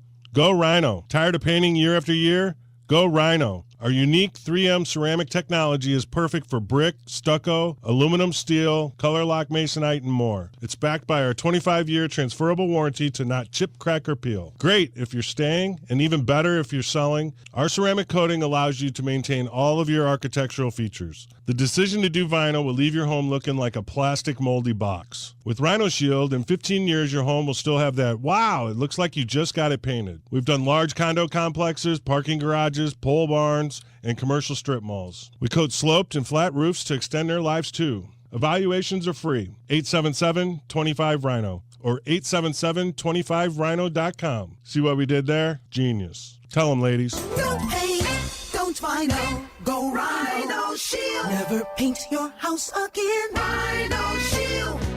Today, the Cards, the D-backs. Ameren Total Access 745. First pitch 840. Cardinals Radio, 104.1 FM KMOX. Welcome back to the Gray Bar Sports Open Line. Once again, Matt Pauley on KMOX. The All-Star break, people miss baseball. You get the Home Run Derby on Monday, which this year was certainly of interest to Cardinals fans. You get the actual game on Tuesday. And then you have to make it through Wednesday, and you have to make it through Thursday with no baseball, and it finally returns. And we can tell you that we are an hour and 2 minutes and 20 seconds away from Cardinals baseball being back as they're matched up against the Arizona Diamondbacks this evening, wrapping up this edition of a Gray Bar Sports Open Line. Cardinals have announced what the entire rotation looks like the first time through back. Tonight it is going to be Michael McGreevy who is going to make the start. They'll follow that up with Dustin May tomorrow, and then Andre Palante on Sunday. Kyle Leahy will go on Monday, and Matthew Liberatore is going to go on Tuesday. So that's kind of interesting just in the sense of things change pretty quickly, because it was maybe 3 weeks, maybe a month ago before Kyle Leahy really started to pitch better, and Leahy's been mostly solid here recently.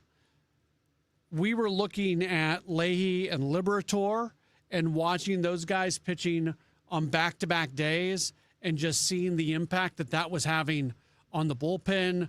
We were talking about, do you find a way to get a Hunter Dobbins or a Bryson Motts on the roster when those guys are coming up, just to have somebody to cover the innings when they're not covering them, and having that back-to-back. And Oliver Marmol, I think it was on Gashouse Gang, even was open to the idea that when the All-Star break got here, they could potentially use that as an opportunity to separate Leahy and Liberatore. Well, since then, Leahy's been really good, and there was no need for that to happen. Now we'll see if that ends up hurting them in some way, shape, or form before all is said and done, because some of the underlying numbers for Leahy, not great. Liberatore, you still don't feel super confident about, but it was about those guys being right next to each other in the rotation. But if Leahy would not have come back around here recently, they probably would have done something different, and then that would have not put them in position where they were set up with McGreevy, May, and Palante in this very important series against the Diamondbacks. So that can impact things. That's just another example of how things change and how that can certainly be a good thing for you. We've got Cardinals baseball. Our coverage begins in 5 minutes right here on KMOX. Time for the Troxel Insurance Keys to the Game. I'm Chris Ranji, KMOX Sports. Cardinals have been one of the better defensive teams in baseball this year.